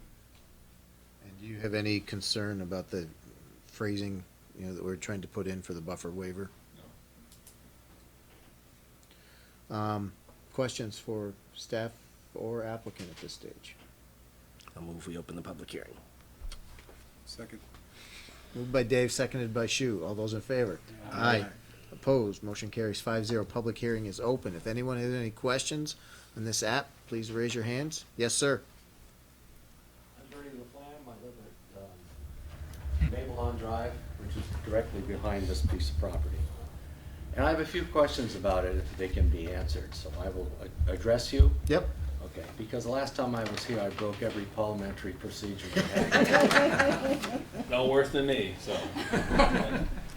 We have you on it. We have you on a file. Okay, a lot of people do. The site, as it was proposed, was a 6,000 square foot building. We're seeing 2 here. Is this new, or is this basically what it was before? It was always 2 6,000 square Okay, foot so buildings. the paper is wrong. The agenda Yes. might have been. It Yep. just says one. Apologies for Now, that. we were talking in regard, sir, to buffers, and you said the trees and all this. Are we talking about the front buffer or the back buffer? The 50-foot buffer along Corporate Drive. Along Corporate Drive, okay. I know that he wants a variance, a waiver, to move this building up to the edge of the buffer. Is that correct? No, it's to move it to, it's to clear that 50-foot buffer. Yeah, but I mean And- in the back towards Maple Lawn Drive. The buffer. There's the no 200-foot intrusion on the buffer? 200-foot buffer there. No, but you're going to go right up against it, is that, as the map shows. About 5 or 8 feet off it, yes. So we're gonna clear right to the limit. Okay. Do you have any idea, possibly, the height of that building? I know these are premature, but they're important to the people who live on Maple Lawn. Maximum height is 45 feet. Yeah, and these are proposed just as single-story, warehouse buildings, so I would guess, they probably are gonna have like a 14-foot bay, and then the roof over the top, so maybe 24 feet or 26 feet to the peak. I wouldn't guarantee that, but it certainly is not gonna be a tall building, so. Good. That answers that, thank you. Do you have any idea possibly to address the point of air conditioning? Would it be in the front of the building or the back? Because there are times when the wind blows just right, it sounds like the airport. I'm wondering if you have any plans on where that might go. Likely, it would go not in the back, but on the west side.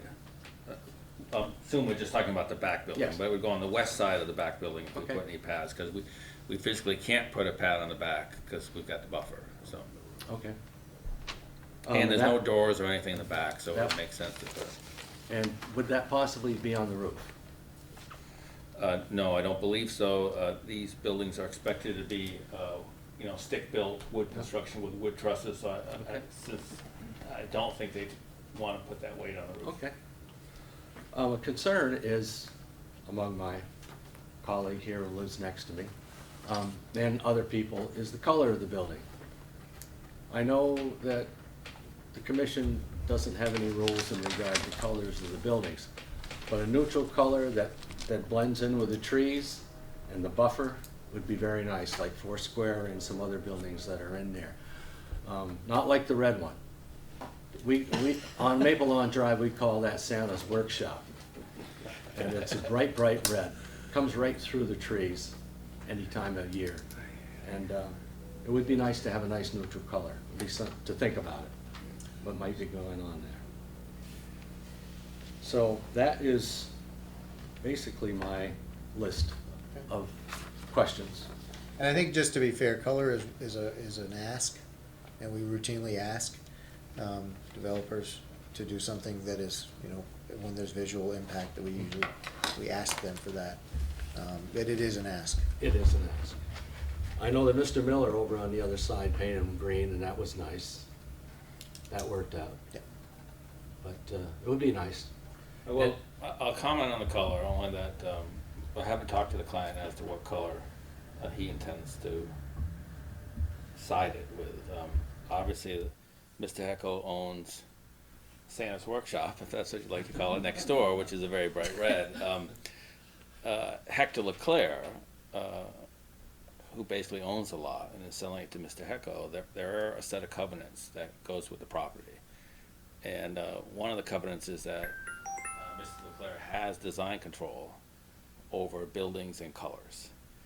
And Mr. Leclerc, despite being of French-Canadian heritage, was not happy with the red color. I was actually going to ask you about that. Mr. Hecko's building. So he has specifically informed Mr. Hecko and myself that he wants to sign off on the color and the shape of the building before it gets built. So I'm not promising what color it might be, but I'm just filling you in on the background. So. Yes, sir. Yep. If all is agreed and the building gets started, will it be this summer? I don't know. I don't know that. Okay, thank you. Okay. Good? Yes. I'm good. Ned? David? Good. We want to close the public hearing? I move that. Moved by Tom, seconded by Ned. Faster than you this time. It's a little slow. All those in favor? Aye. Opposed? Motion carries 5-0. Public hearing is closed. As I'm going through this, it feels like we just need to make sure the language for the waiver is captured in our findings and in a step. Strike condition 10. 10. Is there anything else that anybody saw, picked up? I didn't read it, but the shared access fire lane. So including a stipulation that if the property ownership changes, then an easement is granted? Yeah. You can replace condition 11 with that language if you want, or just add it, whatever you prefer. Well, yeah, that's the only 11 legal deed. That's the only legal deed I Then we was should had in just, mind. we should massage that. Yeah. So just alter 11 to reflect that future property division, or if ownership changes, then an easement needs to be granted and recorded and so forth. Reviewed by the town attorney. So a maintenance agreement, is that what we're doing? Shared So access this and is- maintenance. This goes with this lot, but it will, so if they sell the other lot, it wouldn't be in effect. Correct. Do we care? It's the same property owner. I think you condition that if he sells either lot. And you should add a condition that we add a note to the plan, that says that, because that's more likely what someone's gonna look at if they're looking to buy the lot. They tend to look at the plan, so if it's on the plan, it'll be a little more likely to happen. So we can add a C on line 256, that the plan shall show, a future shared access and maintenance agreement once the property is sold. Yeah. If either property is sold. If either.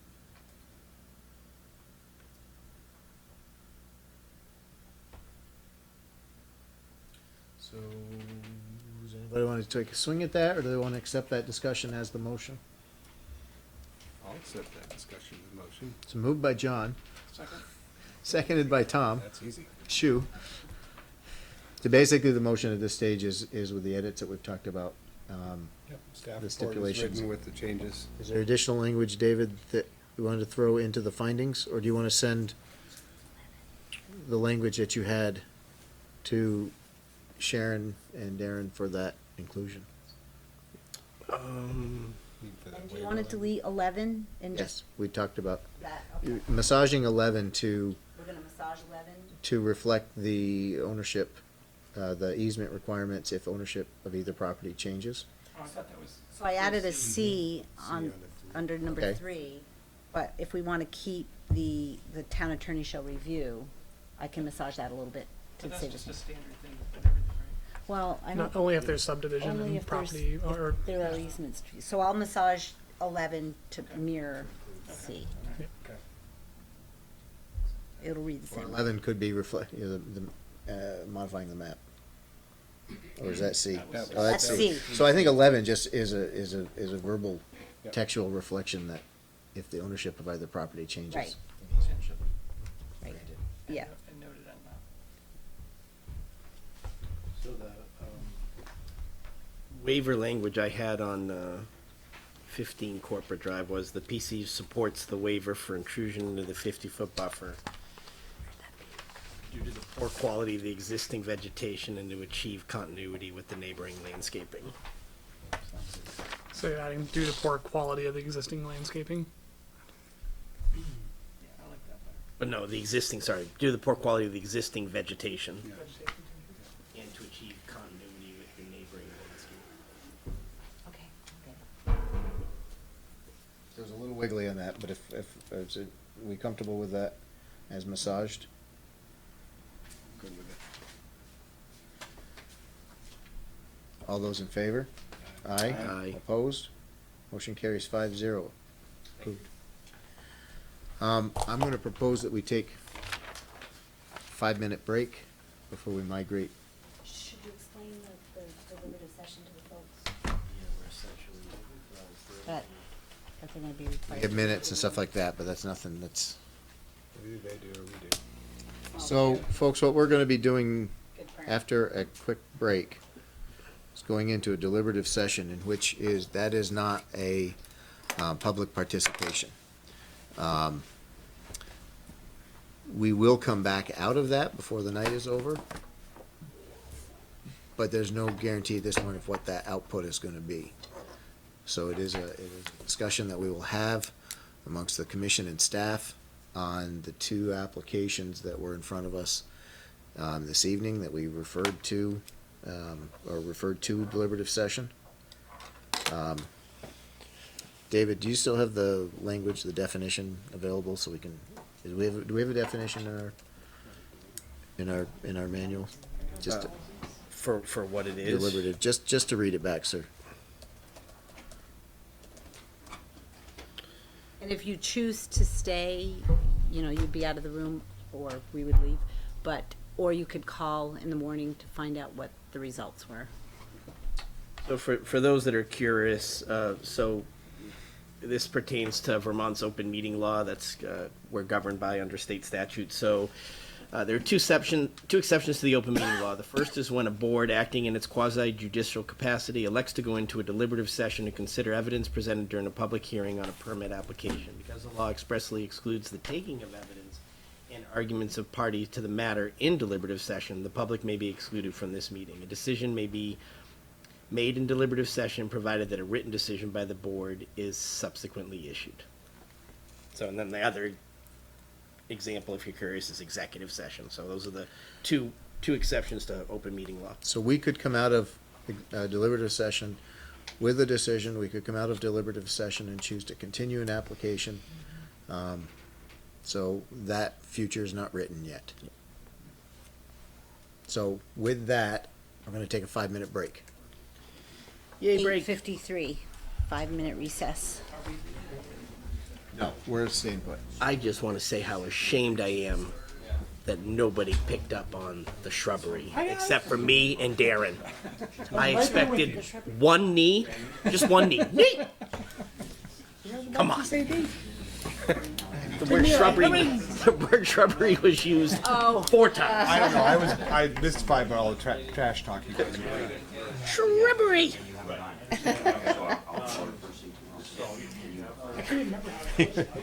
We were checking to see if my wife made her connecting flights. And trip over that. She had 15 minutes in Atlanta. Oh, that's tight. Yeah, that airport. She was gone in. Thunderstorm. She wasn't going from A to F. I don't know where she was going. Vermont. She may or may not be home. Remember, I got to Atlanta for a conference and I just landed it. Probably not either.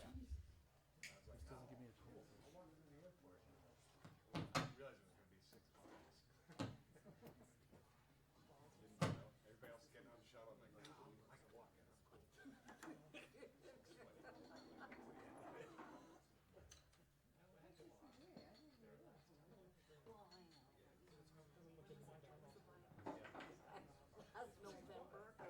I was stubborn, I walked the whole thing, all the way down to where you have to get on the shuttle to go to the baggage claim. Small. Thank you. Ask how many people are watching. Sleep tonight. I have no idea, nor do I care. Can I help you, Scott? Are you breaking Well, there's down? not much more I can break down here, because you guys are staying here. Okay. I wish you guys would upstairs. We can wait for you. We can help you put stuff down though. There's not much, because I still have to. Because he's keep gonna- all Oh, wait, these you lights guys for you still have to guys record to this, that's right. talk, yeah, so. Shit.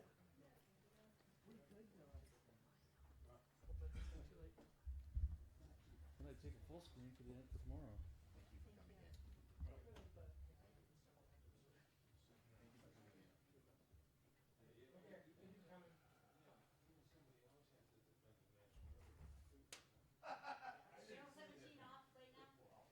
The sound is turned down, I mean, the stream is still going, but it's not facing you, and all the sound is off.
So we are, you good, Sharon?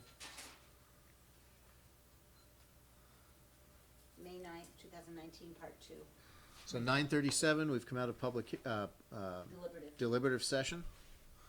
At this point, I would like, a motion to reopen the public hearings on both item, 5 and 6. So moved. Seconded? Moved by Tom, seconded by Shu. Motion to reopen the public hearings on both item number 5 and item number 6. All those in favor? Aye. Opposed? Motion carries 5-0. Public hearing is now open. For both. For both items, a public hearing has been reopened.